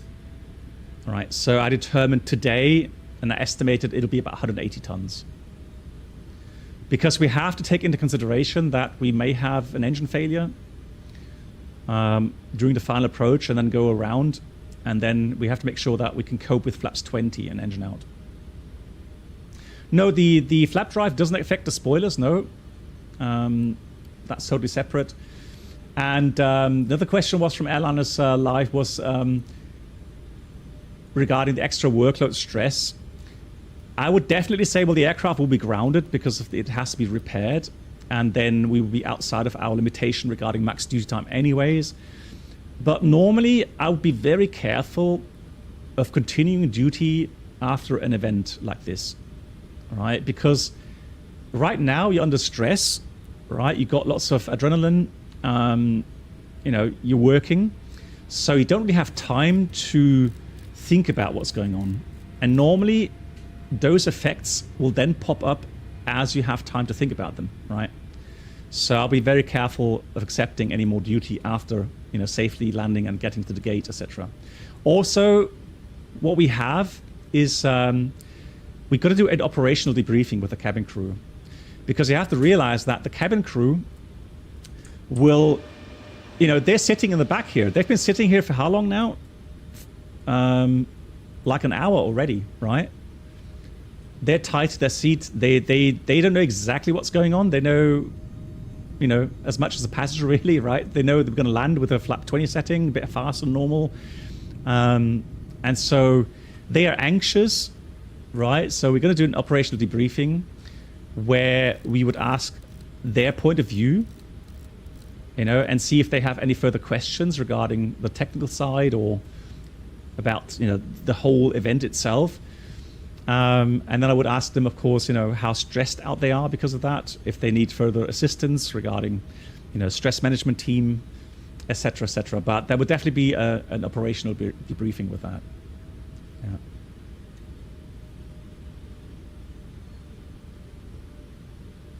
Oh, okay, Airbus. Yeah, that's interesting. Yeah. Okay. Cool. Right. So right now we are at. So I think that estimate, 11 minutes, that is a bit optimistic, isn't it? I wonder, is there a way to expedite that? Is there a way to expedite that? Airplane loading service.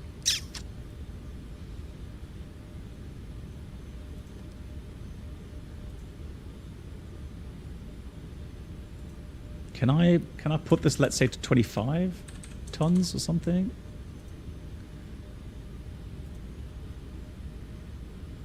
Ha! It worked. Fantastic. Look at that. And we didn't kill the engines. Hey, Flurkle. Yeah, so currently we got a stuck flap at, so we got a flap drive issue, so the flaps are stuck at 20. That was after departure out of Bogota. And we're currently now dumping fuel because we're returning to Bogota. And right now it's telling us to not do the checklist fuel pump center right, fuel pump center left. Now, yes, normally, right, we would, I mean, you could do common sense and switch those off. Yeah, I think that's legit. Yeah, that's fine. Hey, Alex. Doing good. How are you, Alex? Yeah, so sunset approach back to Bogota. All right, so we're almost there.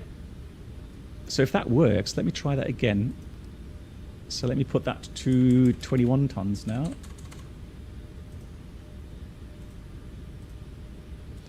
So that way we've already almost reached the 20 tons.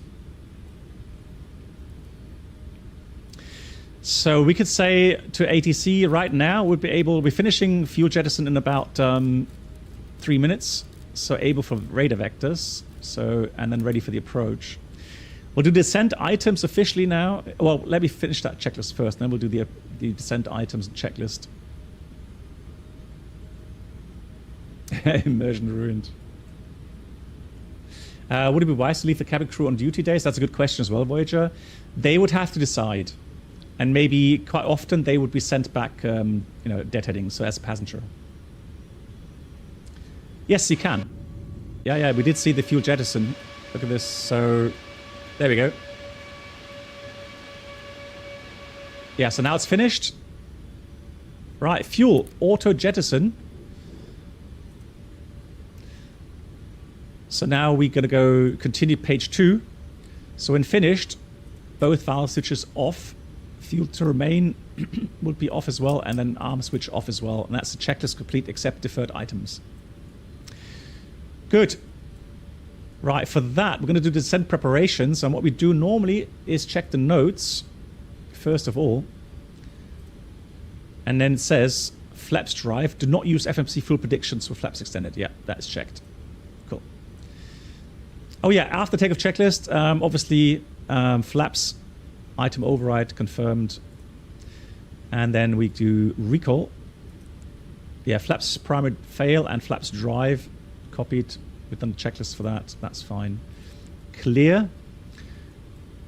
Order break 4, flaps 20. Minimums are set. And then let's read the descent checklist. Recall checked. Notes checked. Auto brake 4. Landing data. VREF as directed by checklist. So VREF 20. 153. Minimums. Bar 8600 feet. Approach briefing completed. Descent checklist completed. Approach checklist. Altimeters 1027.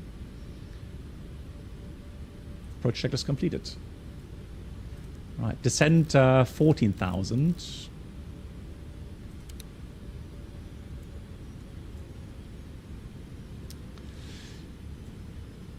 Right, ATC asks us now, are you able to direct Bogota and start the approach there? Yeah, we are. Bogota approach is fine.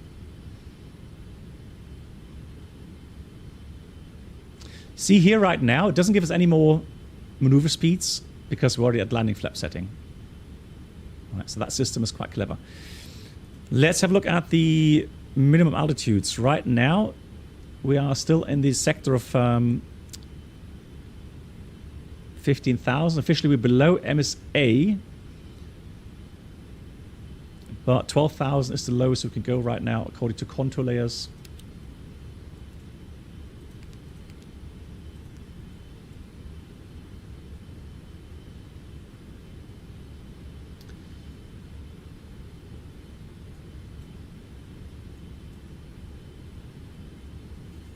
Yeah, Elias, landing at nighttime definitely is a bit more challenging, I would agree. But normally for us pilots, flying a lot of, IFR, not really that worried. Now, there was a sector pi. If we go to 157 from airport, so if we go to fixed page,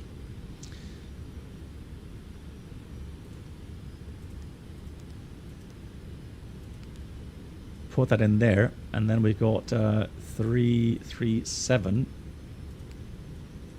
There we go. From there onwards, we're safe at 13.1. So descent 13,000. We can accept that now. Thrust slightly change, speed 13,000. The ILS 10.7 is armed. Not yet identified.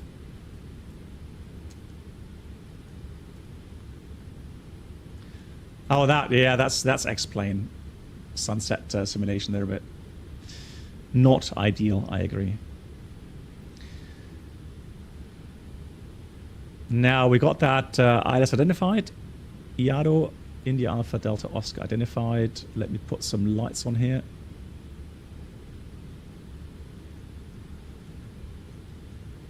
Some floodlights on. Fantastic.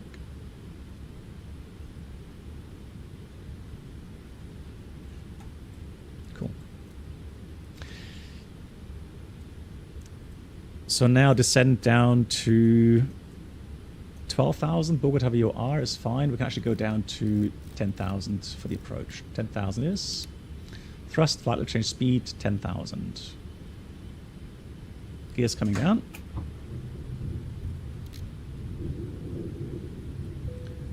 And cleared for the approach.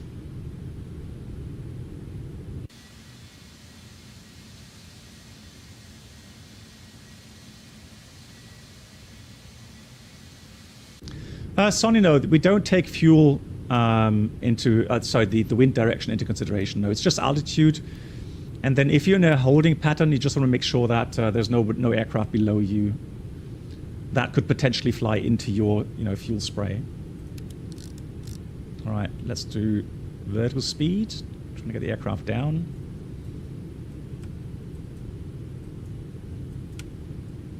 Arm the speed brakes. Lock.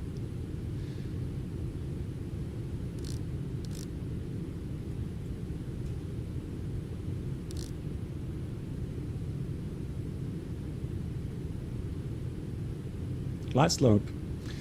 Missed approach, 14,000 is set. Let's do the landing checklist. And now the checklist should be clever enough to understand that we're landing in flap 20 configuration. So it says, well, actually it says flaps as directed by checklist. Okay, we don't have that. We normally have a system that's clever enough to understand that we're landing in flaps 20. So flaps 20, landing checklist complete. Clear to land. Oh, how much fuel did we burn? About half a ton. You see, so because we're close to the airport, and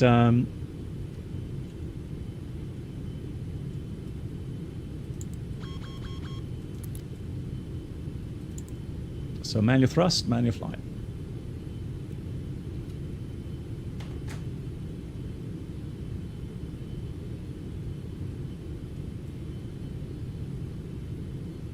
It's at 21 UTC, so in about an hour from now.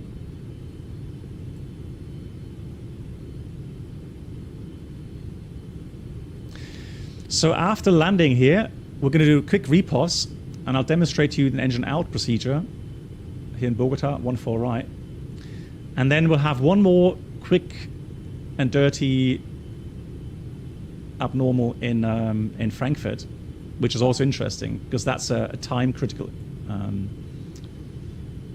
that's just to play around a bit with the failures we have here in Flight Vector, and to get you guys involved, see what we would do. So you can see right now, I mean, we are flying a little bit faster, so descent rate has to be a bit faster than normal to stay on the path, but otherwise, disregard. So otherwise, handling the aircraft is perfectly fine. There is no bigger issues, hand flying this. And this being a fly-by-wire aircraft, with the flare, etc. I mean, you may flare, little bit higher than normal, but otherwise, again, just treat it as a normal landing. Right, if we get any sync rate call-outs, it's due to the fact that we're a bit faster today. We are aware of that. Approaching minimums. 300. Minimums. Continue. 200.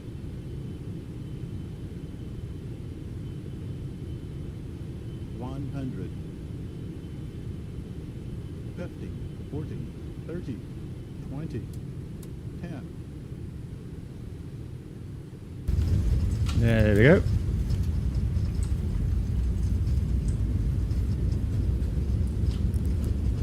All right, we've got speed brakes up and no reverse or left engine for whatever reason.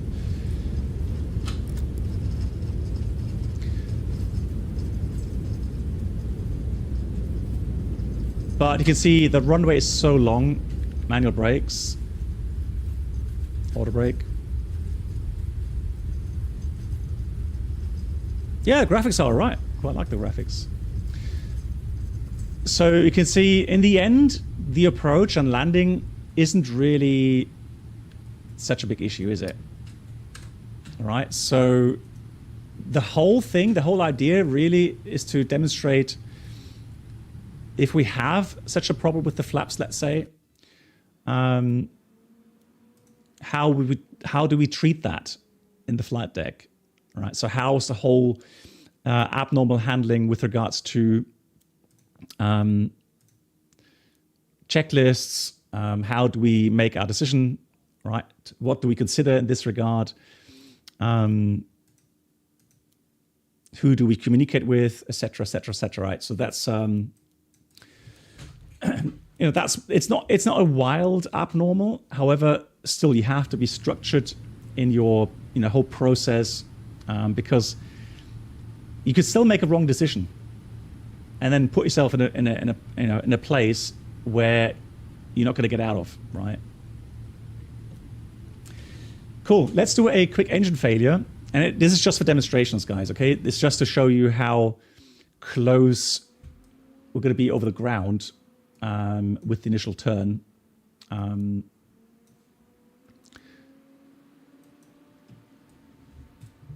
So for that, I did prepare something.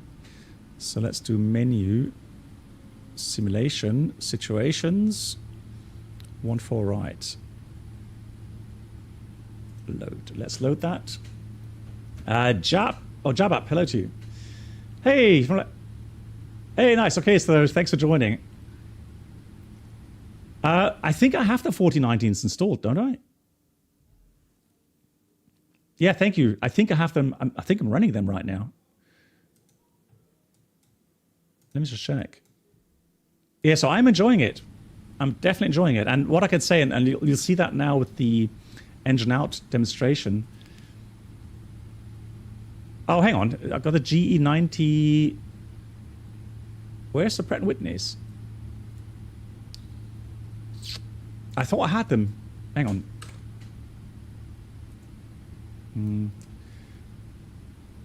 That's in a setup screen, isn't it? Well, we'll try that. But I did get them. I did get the new engines as well, yeah. So I should have them installed. Riyadh 2025, Hayden, yeah, I'm trying to make that. I think we have a good chance of getting that. Right, so flap's going to be 15 for this. We have fuel in the center as well.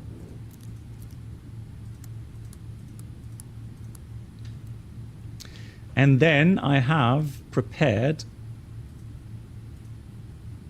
failure scenarios. So we're going to disable that. That's going to be engine severe damage.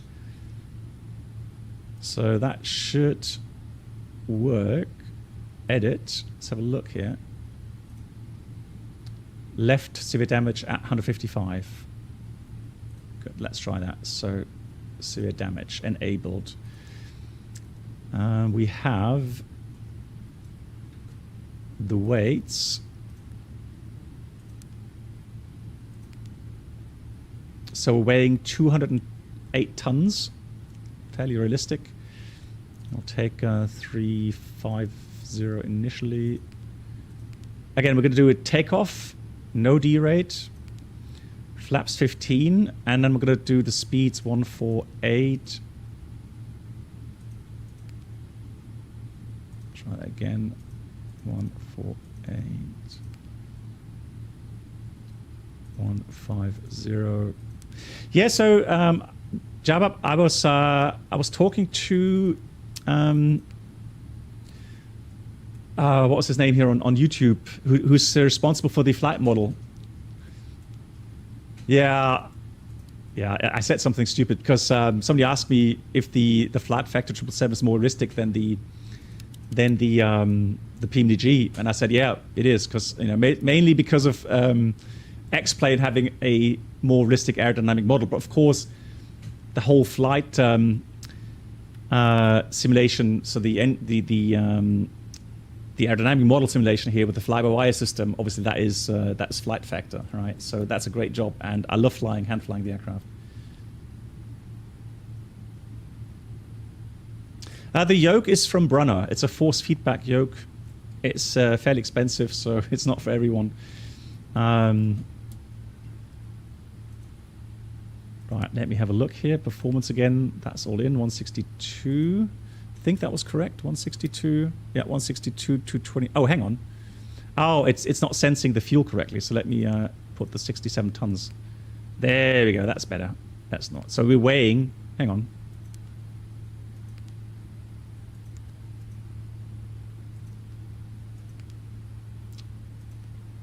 Let me hit the right line select key. There it is. So we're weighing 230 tons. So this is exactly, so max takeoff weight that I calculated earlier was 229.5 or something. So that is really close to absolute maximum performance takeoff weight. There is not much room for error here.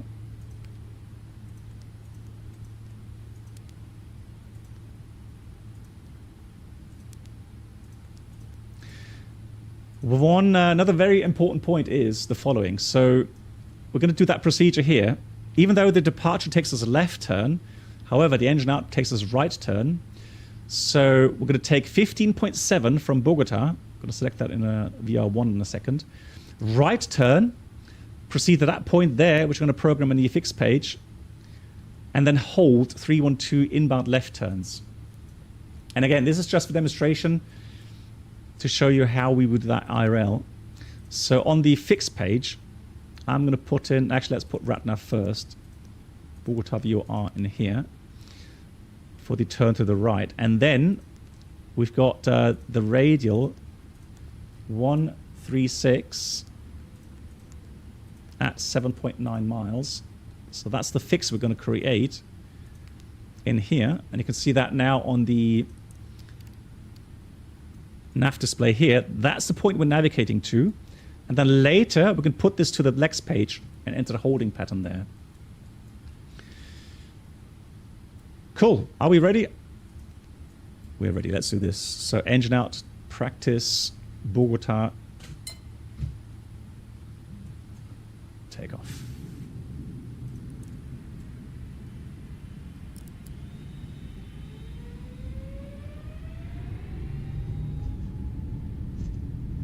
Thrust. That's interesting. It was just a low fuel left engine. I would have stopped for this one normally, but ignoring that for now. So thrust set. FNC message disregard. Oh, hang on. Why would we have V-speeds in here? Takeoff speed deleted.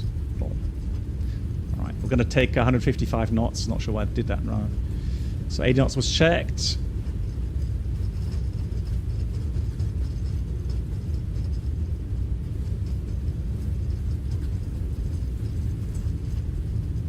So V1, rotate.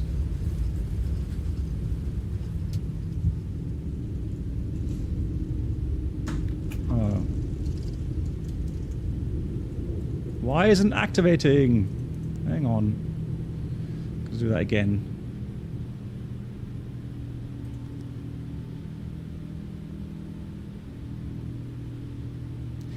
It's so typical. This afternoon, hang on, let me just tell you what I'll do. Let me just do that whole thing again. I tried this 3 times this afternoon, and every time it worked. And typical when I'm streaming, it doesn't work.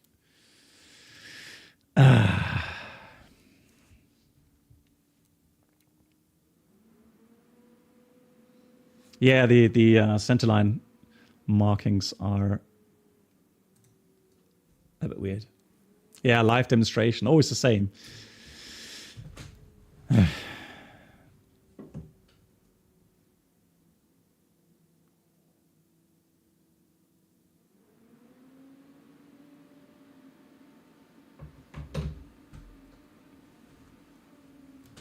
Surprise, no failure. Yeah, it worked really nicely this afternoon. It was like no problem whatsoever.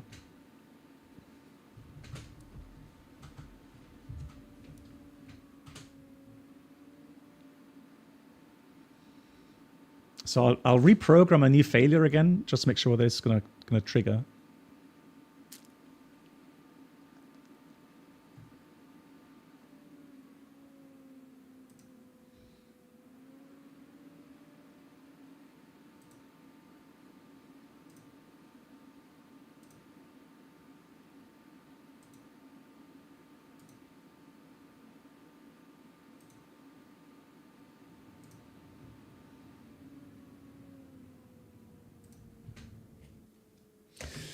So let me just check something here. There we go. I can do the Pratt & Whitney as well.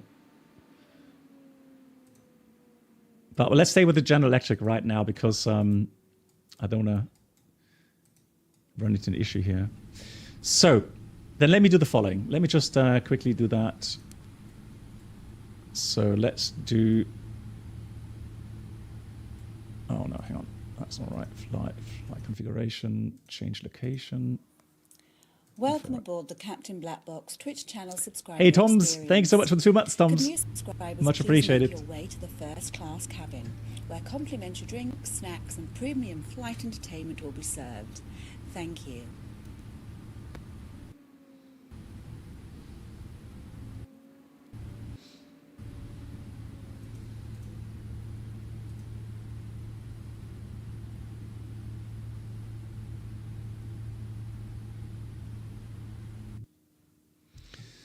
So let's see.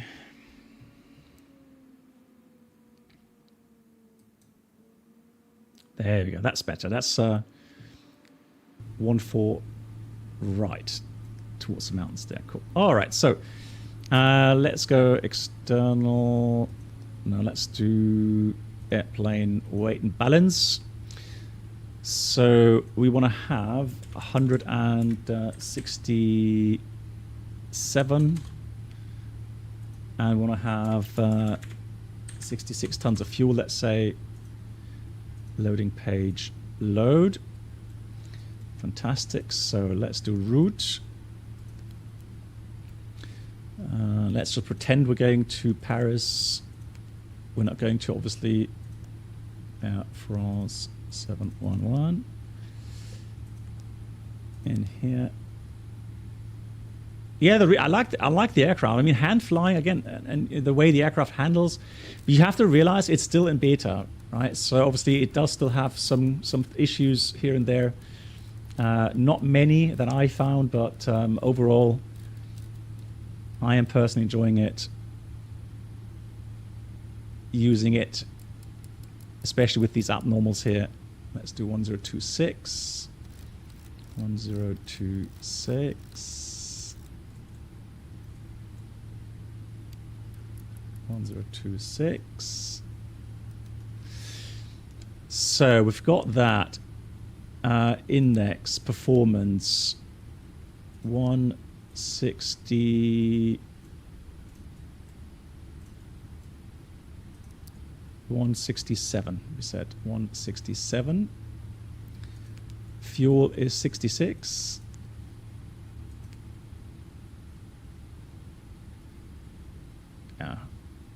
Yeah, we should be okay.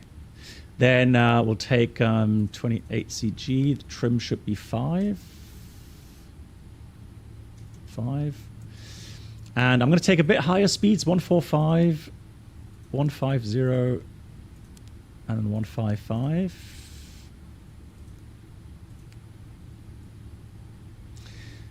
And then airplane failures control scenarios. Now what I did, now this is the thing. So I said left engine damage at or above, so severe damage at or above 155 knots. So let's try that again. So at above speed 155 at condition, save, enable. So hopefully it'll trigger. If not, I'm going to try again next time.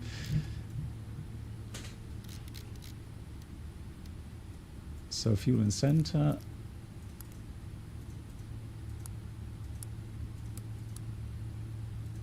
Maybe it had to do with the fact, maybe because it lost its speeds in the FMS for some reason. I don't know why. Maybe that was it. So let's do flaps. Oops. Let's do flaps 15. Oh, hang on. 15 flaps. There we go. So 145. 150 and then 155. Oh yeah, the fix. Yeah, thanks for that. Yeah, good point. Cheers. Right, takeoff checklist completed. That was 136 at 7.9. Thank you. And then Bogota as well, obviously for the VOR, for the turning point.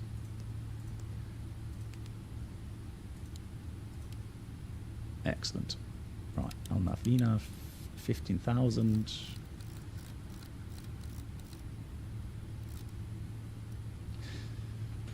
Yeah, I mean, that's what I got for the calculations. Performance calculations. Right, keeping fingers crossed it'll trigger this time. Take off.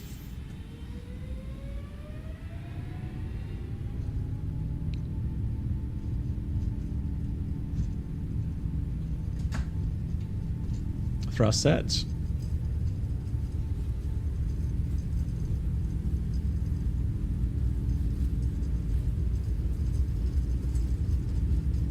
$80 knots checked. I love how the high altitude is simulated. So the acceleration is nice and slow as you'd expect. And we have a bit of tailwind. That doesn't help, but hopefully I haven't made the aircraft too heavy now with the tailwind. Or E1, B1. rotate. Ah, there's a failure. Fantastic. Positive rate, gear up. I'm going to add a bit of right rudder. Keep the aircraft level above V2. See how little the aircraft is climbing. Now I'm going to limit the bank to 15 degrees because the initial put this normally you wouldn't do that, but here the flat factor doesn't do it otherwise. Let's do autopilot off. Heading select, track. So 15.7 is right now. We do the turn. And the reason for the 15 degrees bank is because we lose a lot of performance in the turn because of the G load.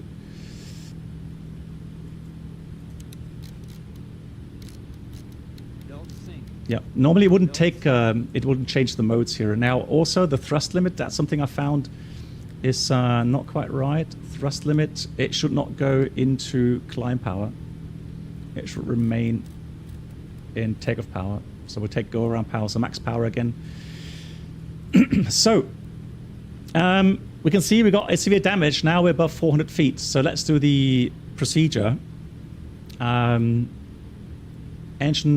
or left engine severe damage, memory items, left auto throttle arm switch, confirm off, left confirmed, off, left thrust lever, confirm, idle, left confirmed, idle.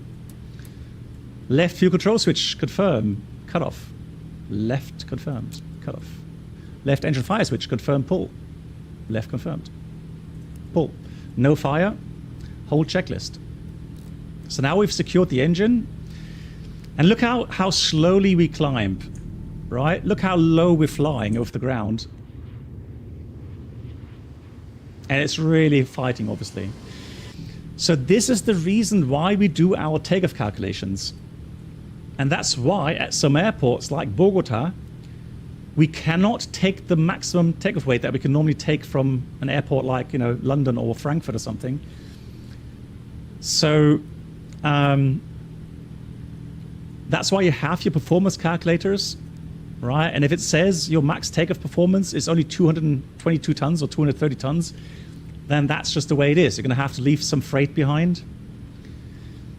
Now, also, remember, guys, we have a 10-minute performance limit regarding our takeoff power within engine out. Now, before we got Aviate, Navigate, Communicate, right? So we've done Mayday, Mayday, Mayday as well, of course. Now, let me go to my fix page. Let's take this, put this down in here, execute. We're almost there. We'll take LNAV. Leave the 15 degrees. And we're still not at acceleration altitude. So we're still not at cleanup altitude. Let's do hold here. And the hold was 312 inbound left turns. So 312 left turns. Execute. Yeah, so how do we determine an severe damage? Right. Normally the engine will tell you if it's a failure, let's say. Now, if the engine is fluctuating in its RPMs, and you may hear some bangs and you know, some yaw moment in the aircraft, and then you determine it's a severe damage. Then you do the items, memory items for severe damage. Right, we've got acceleration. So all I'm going to do now, I'm going to just increase the selected speed, and then we're going to clean up the aircraft. And again, we're only at 2,000 feet above the ground. We're still struggling to gain altitude, simply because we are extremely heavy. And this is exactly what we had in the simulator with the 787. It is that critical, and you're not used to that. You normally, you know, you climb fairly good with engine out still, But here at this altitude, it's just really, really slow. And I love the fact that the flight factor here simulates this so well. Right, let's do flaps 5. I'm just going to wait a little bit longer because we're going to start a turn here. I want to be a little bit closer to the flaps 5 to have more maneuver margin. All right, flaps 5. Flaps 5. And put this back to auto.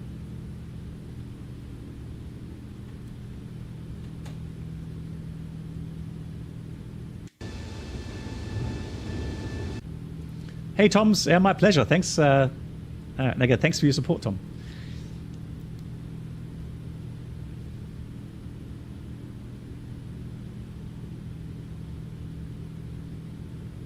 Now, again, I'm not gonna put the flaps to 1 just now because we're gonna start a turn, and I just want to have a bit more margin, maneuver margin. Now, I'm not sure if it's going to take a left turn here. Last time I did, it took... Oh, it does, okay.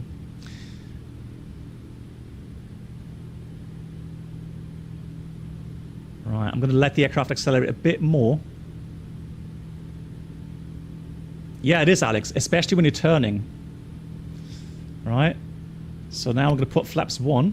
Flaps 1.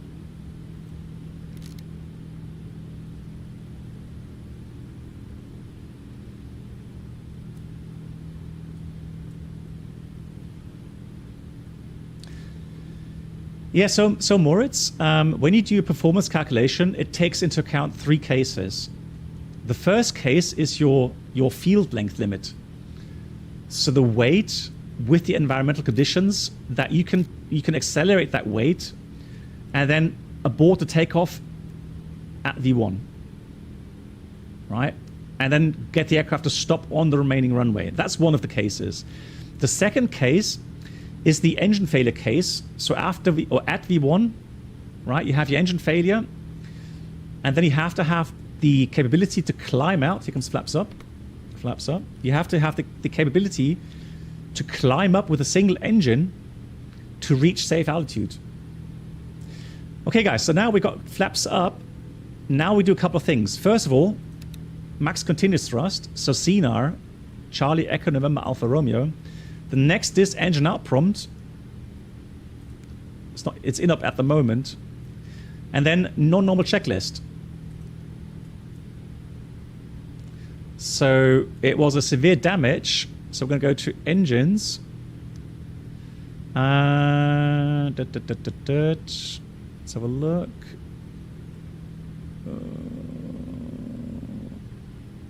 APU. There we go. Hang on, engine fail now. Where's my severe damage checklist?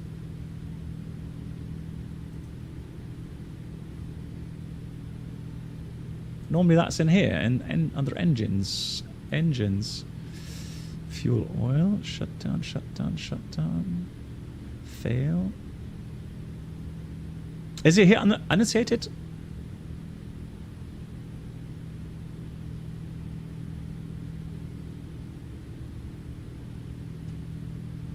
Oh, engine. Yeah, there we go. Thanks. So engine left, severe damage. There it is. So engine severe damage, separation left. Condition 1 or more of these occur. Airframe vibration with abnormal engine indications. Yeah, we had that. Or engine separation. But we had the first condition. Right. It already sensed that we've done the memory items. So these are all ticked off. Now the question. High airframe vibration occurs and continues after engine is shut down. No. So yes or no? No. Continued. Page 2. So next, an APU selector. Start then on transponder TA only. It's already set TA. Then plan to land at the nearest suitable airport and do not accomplish the checklist auto throttle left and engine fail left. Now normally it would ask us if we would plan to land at flaps 20. I guess the 777 already expects you to do the engine out and flaps 20 configuration. Right, so that way we would now go and do the landing. Now we're not going to do the single engine landing today, guys. Because right now we've done the major thing. I was just demonstrating to you the initial climb out. I've got one more interesting thing for you guys, because there I can have you interact a little bit. So we're going to go back to Frankfurt. It should ask here too. Okay, interesting. Yeah, normally you would have that prompt asking you, let's do 25 center, confirm. We're going to do a new flight. Oh, customize. Now we're going to do, I'll do that in a minute. Let's just start the flight first of all. Now this is a scenario which I was given a couple of days ago in my check ride. And that was, hey, Aviation, and that was a very interesting failure. It caught me completely by surprise. And interestingly enough, the first officer had a different solution, right? And I'll get to that in a minute when we have that failure. Yeah, TA only, exactly, because yeah, single engine may not have, like Bruno writes here, you may not have the performance to do the 2,000 feet per minute climb. Or well, descend you could, but climb, right? So your performance would not be enough.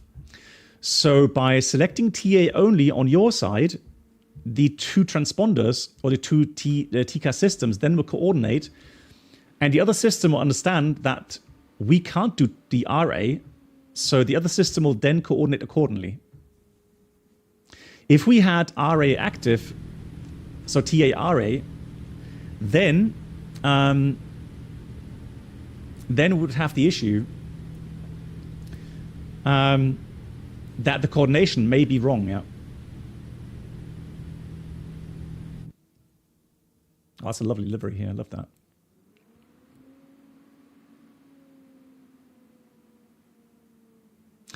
So, I'm going to start here. Guys, we're in Frankfurt, okay? What we're going to do is we're going to quickly take off. However, what we're going to do, I'm going to make the weather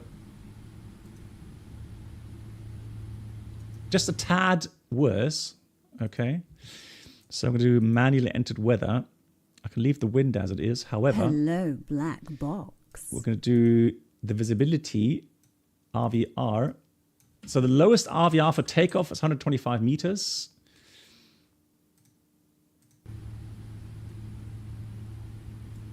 And let's make the sun a little bit lower, so at night time here.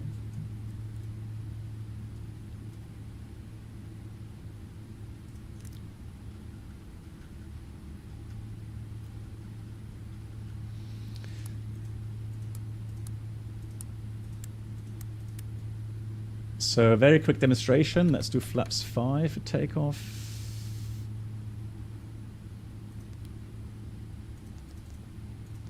Just a quick pattern here.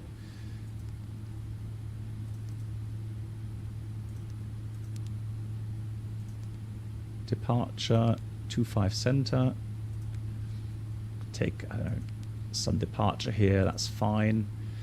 Not going to worry about that. Just going to do the radar vectors in a second. Going to take those. Actually, hang on. Let me just airplane weight balance. Zero fuel weight is fine. However, let's do 11 tons here.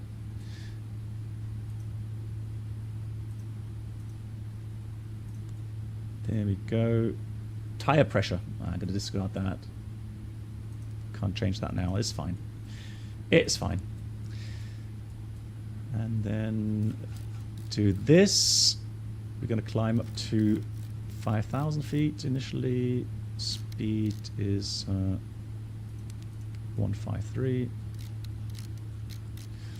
So one cool thing already to demonstrate is what it looks like to take off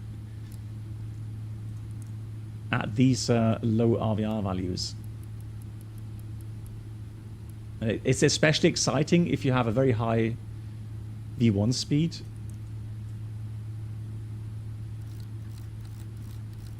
Who needs tires on takeoff? We still got tires. It's just a little bit low pressure, that's all. So there we go. That's done. That's done. 28CG, trim 4.75. And again, we just want to get airborne quickly.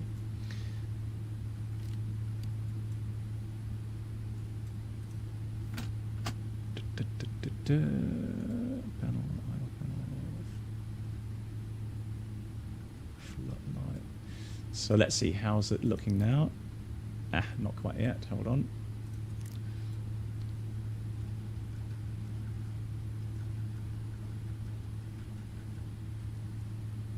Is that better? Yeah, that's better. All right, let's go. So,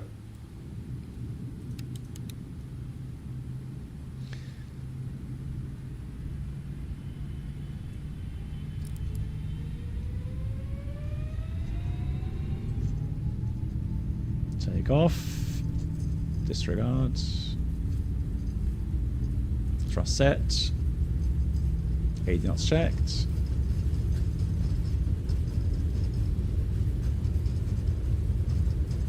You want rotate.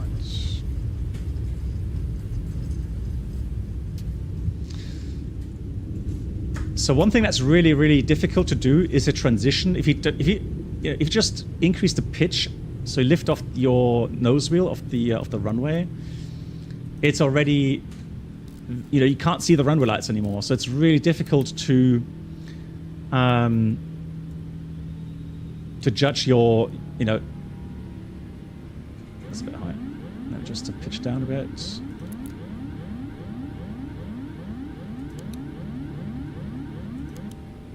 There we go. Flaps 1.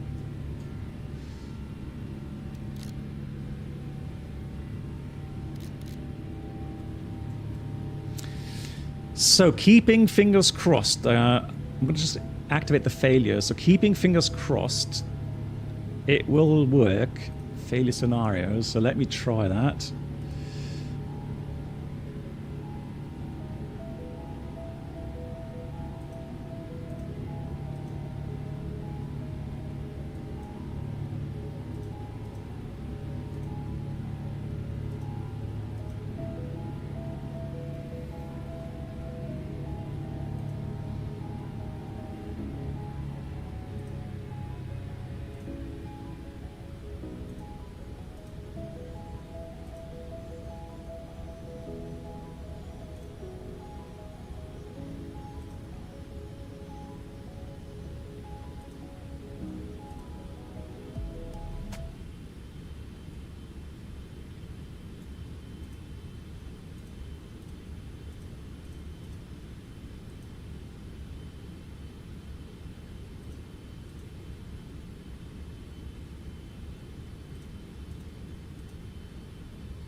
So let me have a look quickly.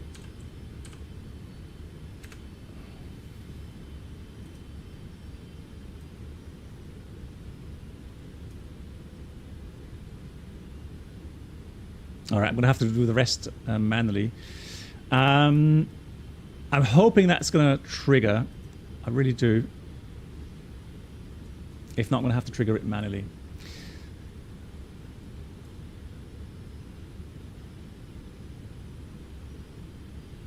Hey, buddy. Yeah, give you the wire cutter. Yeah. Right, so let me have a look.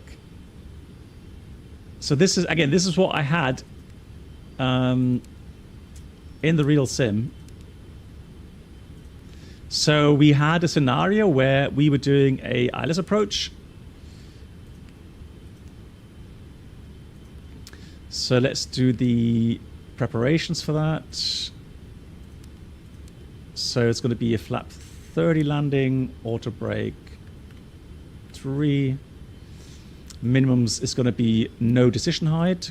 So a Cat 3 Bravo dual channel, well, not dual channel, but Cat 3 Bravo, no decision height.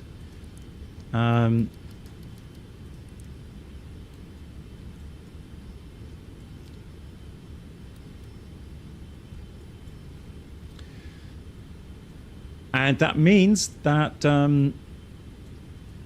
any failure that leads to a downgrade below 1,000 feet height leads to a go around. Okay, because you don't have time to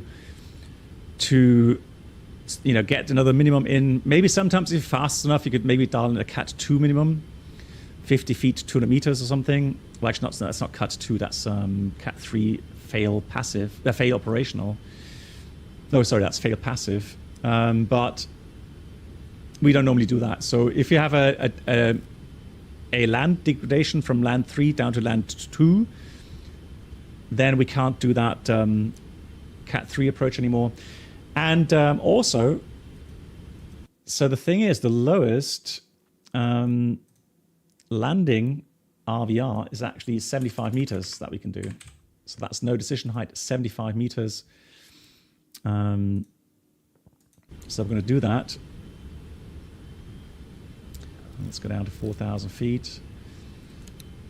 So we've prepared everything. Recall was checked, auto brake. And let's check the override, normal.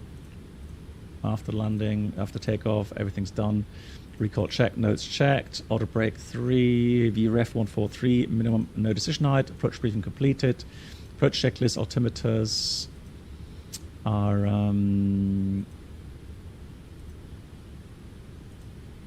1028. Approach checklist complete. Briefing complete. Cleared for the approach.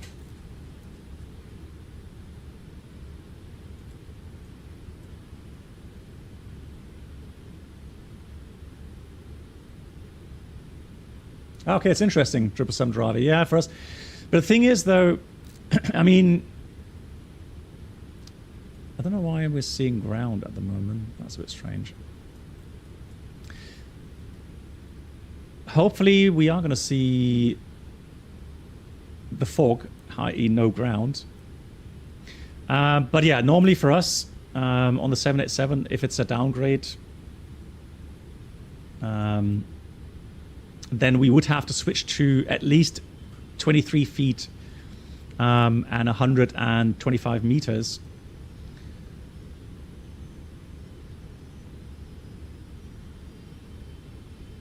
Here comes flaps 5. Approach.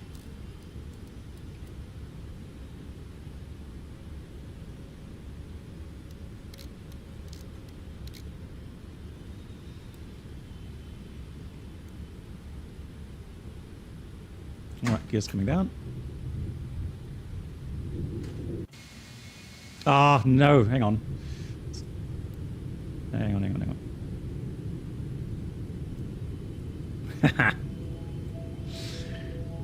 Hold on.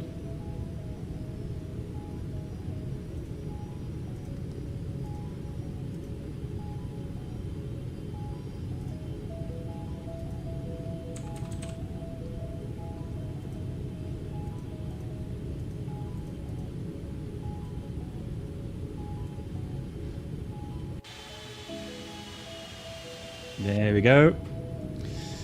Flaps 50. I'm gonna get it streamed in a second, guys. Let me just lower the landing gear here.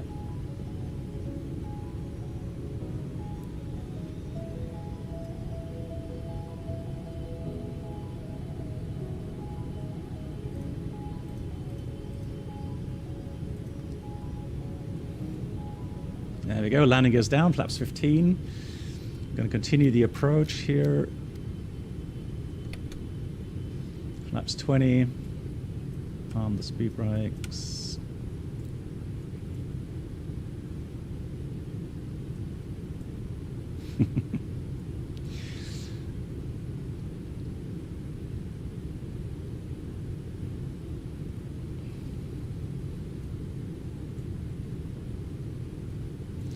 And flaps 30. Flaps 30. Approach speed 148.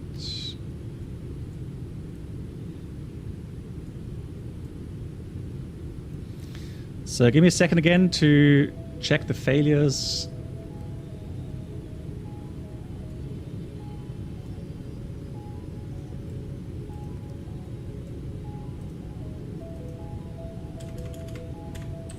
Make sure that triggers.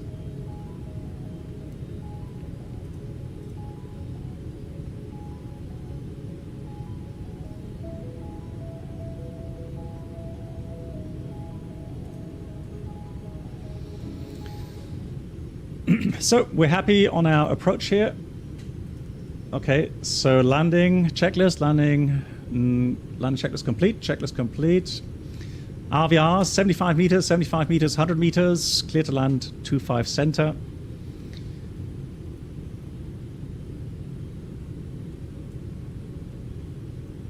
And so even if you have, let's say you have, downgrade to Cat 3 Alpha with at least 125 meters, 75 meters wouldn't be enough, right? So at 23 feet decision height, you will not, oh, there we go, look. So we got land 2 degrade. So no other indications. So unfortunately, go around.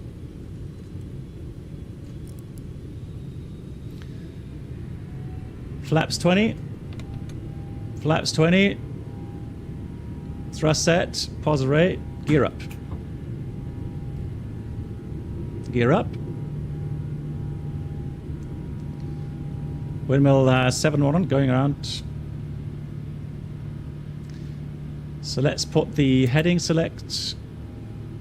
And then we go flight level change now. And climb 5,000 feet for the missed approach. And now I already saw this. Oh no. So the landing gear is not coming up for some reason. The nose gear is up, but the main gear is still down, it seems. So let's leave the... Well, actually, we can clean up. We can go 200 and I think 70 knots here, extended knot speed. So 270 maximum, that's fine, flaps 5. So let's clean up. Aviate, navigate, communicate. We buff sector altitude, that's fine. Gear disagree, checked. Stand by for the checklist.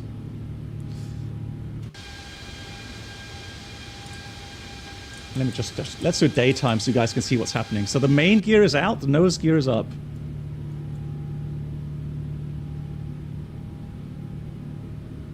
I don't know, in XP12 Delta?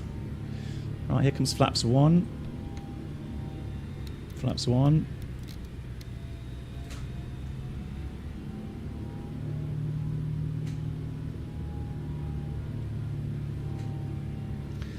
And flaps up, flaps up. So at safe altitude, flaps are up. Let's do the gear disagree checklist. Gear disagree. Condition, the gear position disagrees with the landing gear level position. Objective, to extend the gear using auto gear extension or land on the available gear. Note, do not exceed gear extend speed, a limit speed of 270 knots. Landing gear lever up. Note, flight with the gear down increases fuel consumption and decreases climb performance. Yeah, logical. Refer to the gear down tables in the performance in-flight chapter for flight planning. Do not accomplish the following checklists: auto speed brake and gear door. And that's the gear discrete checklist complete. So the rest is not valid for us. Guys, what do we do? What do we do, guys? So gear discrete checklist complete. So we got a problem. We can't land Cat 3. We have currently 8.8 tons. The alt that's available, that's only logical airport available to us, is Cologne. So what do we do, guys? Do we stay here or do we go to Cologne?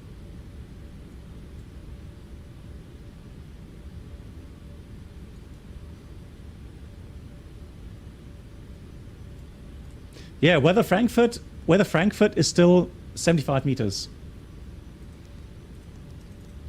So Frankfurt Airport, 75 meters, Cat 3 Bravo needed. We don't have Cat 3 Bravo, we only have land 2.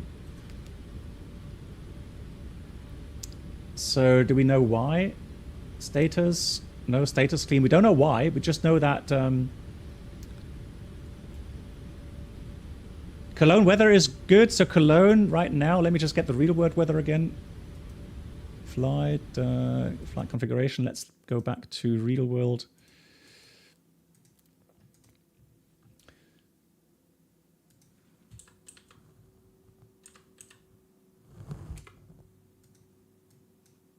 So what options do we have? Right, we could. Yeah, MAN, that's a good question already. So we could theoretically use captain's discretion regarding emergency situation, right? Yeah. So the problem is we can't do a approach to 75-meter visibility minimum because we only get land 2. So if we were to risk that, then we may not be able to automatically land, right? So we don't know exactly what's causing the issue. Theoretically, the aircraft can still auto-land. I mean, it can auto-land in Cat 2 conditions. The problem is, though, that we have really bad visibility, and if anything else goes wrong, nah. So the next question would be Cologne. Cologne weather is fine. Cav okay. Runway 14, theoretically. So Cologne is good. So normally, we would definitely say Cologne, right? Now, here's the problem, of course. We have a fuel flow that is approximately double to normal fuel flow. Not quite double. So right now, we're taking about 9 tons of fuel an hour. Cologne is about 70 miles away. So with that speed, we need about 15, 20 minutes. So we'll burn about 3 tons. So we're going to arrive at 5 tons of fuel. So for me, that was a quick calculation. So it's a time critical decision that we had to make. And I said, well, let's call Mayday. We know the weather. We already checked the weather before approaching Frankfurt. We know Cologne has good weather. So that's an easy decision for me to make. I would go to Cologne. My first officer, he said, no, he doesn't like that decision. If it was up to him, he would stay at Frankfurt and do a Cat 3 approach, even though we only have land 2 capability. No, Brennell, it's not little fuel, Brennell. That's fuel for. So normally I could have taken a bit less fuel even. In the simulator, we had even less fuel. So we arrived in Frankfurt with about 6 tons of fuel, meaning that we would burn about 3 tons going to Cologne, and we would arrive at about roughly 3 tons of fuel in Cologne. So I said, okay, I understand your problems. The thing is, though, with my experience, I used to fly Frankfurt Cologne and Cologne Frankfurt with night freight. It's a very, very short hop. We're going to be arriving with at least 30, 40, well, with gear down, maybe 30 minutes remaining fuel. So, as unpopular such a decision is, and I don't like to make these decisions contrary to the opinion of the first officer, but in this case, I'm going to use my authority, and I'm going to say, well, we're going to Cologne. So we called in Mayday, climbed to level 100. Why? Because below level 100 is uncontrolled airspace. So potential VFR traffic, I don't want that. So level 100 is a minimum. And so, yeah, but the first officer was really professional. He said, okay, no problem, I accept your decision. What do you want me to do? I said, well, call in Mayday, vectors directed to Cologne. Tell them we're minimum fuel, we have a fuel emergency as well. And we want to get there shortest way. Next question, though, is, guys, with that wind, would you accept 3-1 or would you land on 1-3? I mean, 1-3 is a longer distance, isn't it?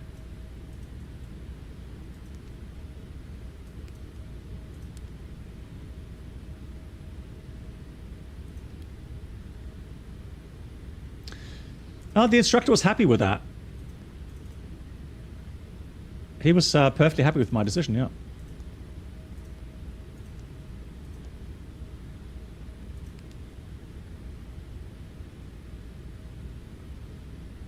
Yeah. No, what I want to get at is, even though we have tailwind, exactly, we have a long runway.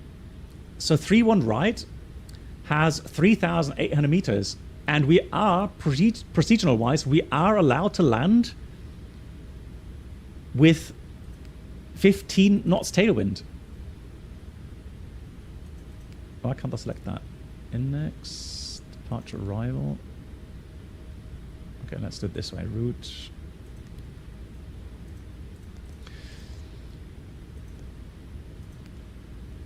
Now, another question is, guys,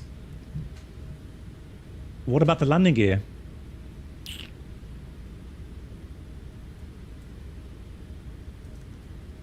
So my first officer said, well, what if that landing gear doesn't come down?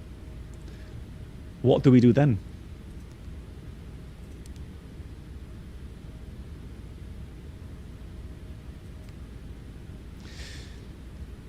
So I said, well, that's a good point. What we could do is we could lower the landing gear a little bit earlier, because the main gear is down anyways, right? So the nose gear is not gonna cause much more drag, right? We can lower the landing gear at any time, really, to see. And if then the landing gear doesn't come down completely, we have enough time to run the checklist the Captain Black Box Twitch channel and prepare the cabin for emergency landing. Could new subscribers please make your way to the first class? Yeah, so the fuel consumption right now, if you look at the fuel flow, is about 8 tons. Thank you. Well, it was 4.4, that's 9 tons. Captain. Hey, Phuket, good Abend. Dankeschön. Thank you so much for the 18 months. Much appreciated, Phuket. Yeah, so again, 7.4 tons, fuel flow 9, we have about 40 minutes remaining flight time. Right, so then they said request direct to the final. Right, proceed direct to the final. RARIX.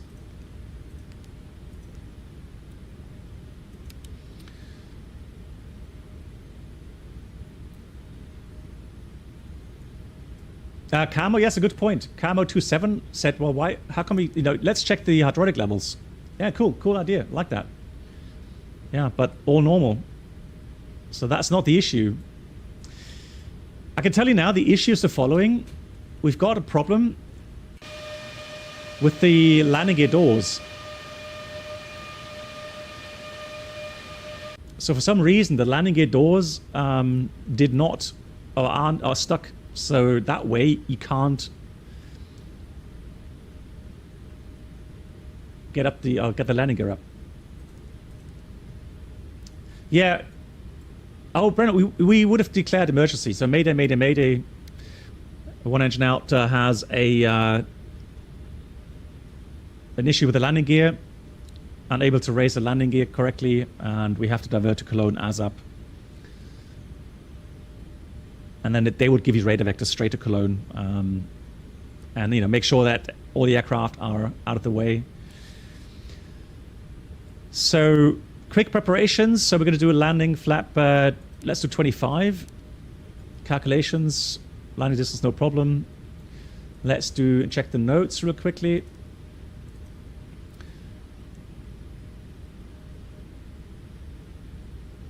Checklist complete. Notes. Gear disagree. Do not exceed 2 to 70 knots. Increase fuel consumption. Decrease climb performance. All checked. So that's checked. Recall check. Gear disagree is checked. Let's do the after takeoff checklist first of all, because normally when we do go around, we do the after takeoff checklist. All right, flaps checklist override or item override is overridden. Then let's do the descent checklist, recall check, notes checked, auto brake 3, landing data, VREF 149, minimums. Oh yeah, there we go. So minimums should be Cologne. Let me just check here quickly. Cologne approach 3 on right. Minimum is 500.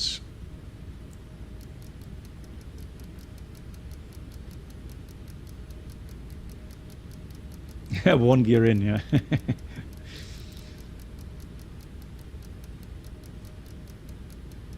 Right, I'm going to start my descent here.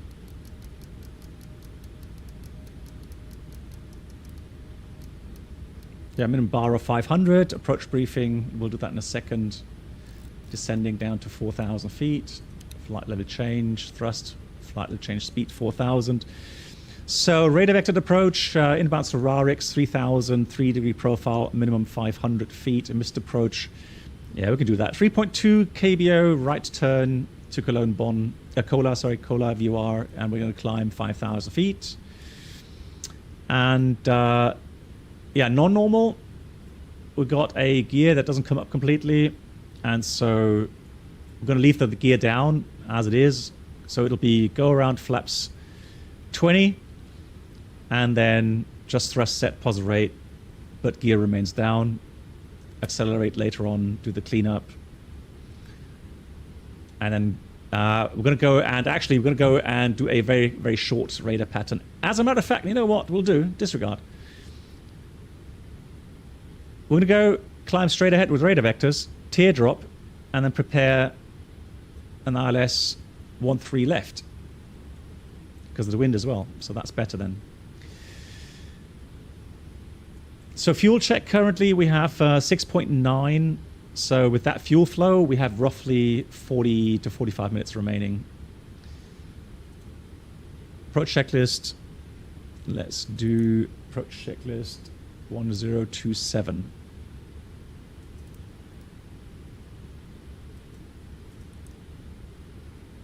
Approach checklist complete.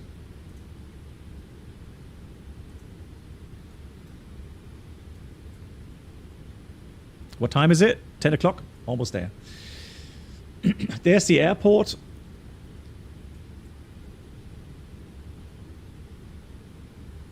Exactly, Moritz, yeah. So we could do what we would do now if we have a couple of seconds, what we would do on a secondary route 2.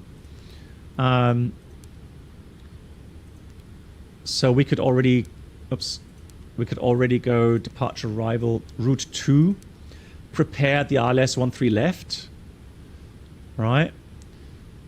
And that way, if we do go around, quick procedure turn, activate the route 2, and that's it. So let's do the following. Let's lower the landing gear. Let's try it. Gear down.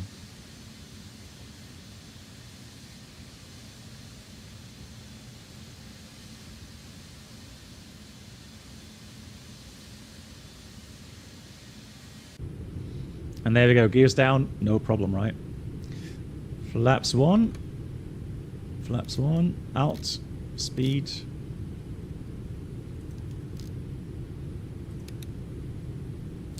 Approach lock. Glide slope armed.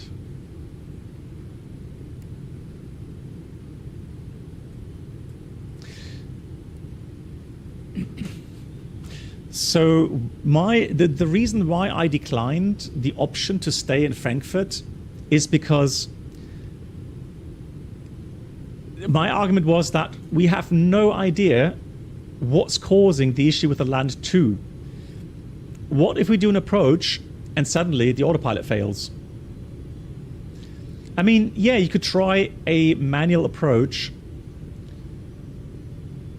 You know, in Cat 3 conditions, you could try that, and you theoretically could land manually as well. But the problem is, if something goes wrong and someone gets hurt or the aircraft gets really badly damaged, the investigation will then check and see, oh, well, hang on, Captain, you had 8 or 9 tons of fuel.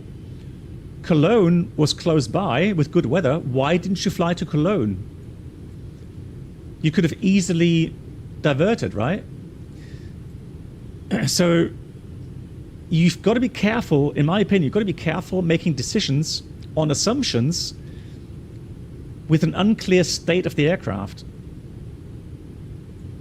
All right, so that was my argument, and that's why. So with the debriefing, I asked my first officer, so you had the main kind of worry that we're going to run out of fuel. And he said, yeah, initially he was, because he just wasn't so clear about how far Cologne is away and how much fuel we would need. All right, but after we calculated very conservatively, and I said, well, we're going to arrive at about 3 tons of fuel. With that fuel flow, it'll be about 20 minutes of remaining fuel time. So even if we go around, we could do a visual pattern, a quick right-hand visual pattern. But I mean, you know, good weather. You know, there's a not really big chance to go around anyway. So, yeah. For me, the interesting part for me was the fact that my first officer wasn't agreeing. Oh, hang on, flaps 25 was it? Wasn't agreeing with my opinion initially, right? So I had to make a decision which was, you know, contrary to my first officer's decision initially, right? So, and it had to be made quickly, right? Oh no, he doesn't need more. Oops, mainly flight. He doesn't need more training. The FO wasn't wrong, so don't get the wrong idea, guys. The first officer did exactly as he should. He voiced his concern, and he voiced his concern very clearly. Right? And that's his duty. And he has the right to disagree with my opinion. The thing is that, and it's important. Why is it important? It's important because maybe I am on the wrong path. Maybe my mental model regarding the problem, is wrong. And then maybe if he voiced his concern, and then maybe I rethink my decision, right? Now, obviously, me as a captain, I do have the authority and of course the experience to, to be able to overrule. I don't like doing it, and it happens really rarely, but in this case, I overruled, and my first officer was very professional, accepting it, and working, with me professionally. Right, he gave all the support I needed. Terrain. Disregard. Up. Terrain. Oh, up. Absolutely, Matthaus. Yeah, absolutely. That's part of the CRM, right? You have to have an atmosphere to disagree. And not sure why it's showing pull up here, but so landing checklist was completed, by the way. 200. And clear to land. Yeah, correcting. 100. Distracted there. 50, 40, 30, 20, 10. There you go. Safely down. Speed brakes up. No reverse left engine again. Cool, guys. I'm gonna stop here because we've got to go quickly to our next flight. And I'll answer the next questions.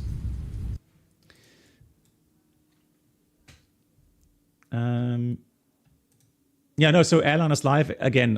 To make it very clear, the first officer did excellent. He was really, really, really good, right? And so I love to have these kind of first officers with me.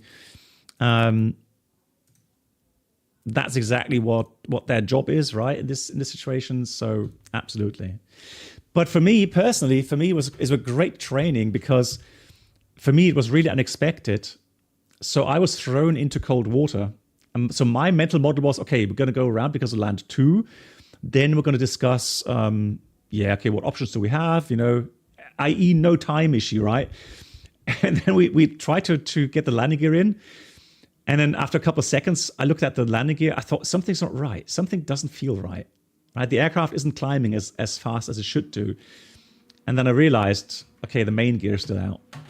Right? So, and then things suddenly get very dynamic because my thoughts are like, oh God, we can't land in Frankfurt because of the weather. And, do we have enough fuel to get to Cologne, right? But then I checked, distance Cologne, 100 miles or something, right? We do at least 250 miles an hour. So we need 20, 25 minutes. Even with double fuel flow, yeah, we have enough fuel to get there. Right, so hey, now, okay, so 777 driver, thanks for watching. Thanks for interacting today. Thanks for all the good inputs. Much appreciated. Happy landings to you. Really cool.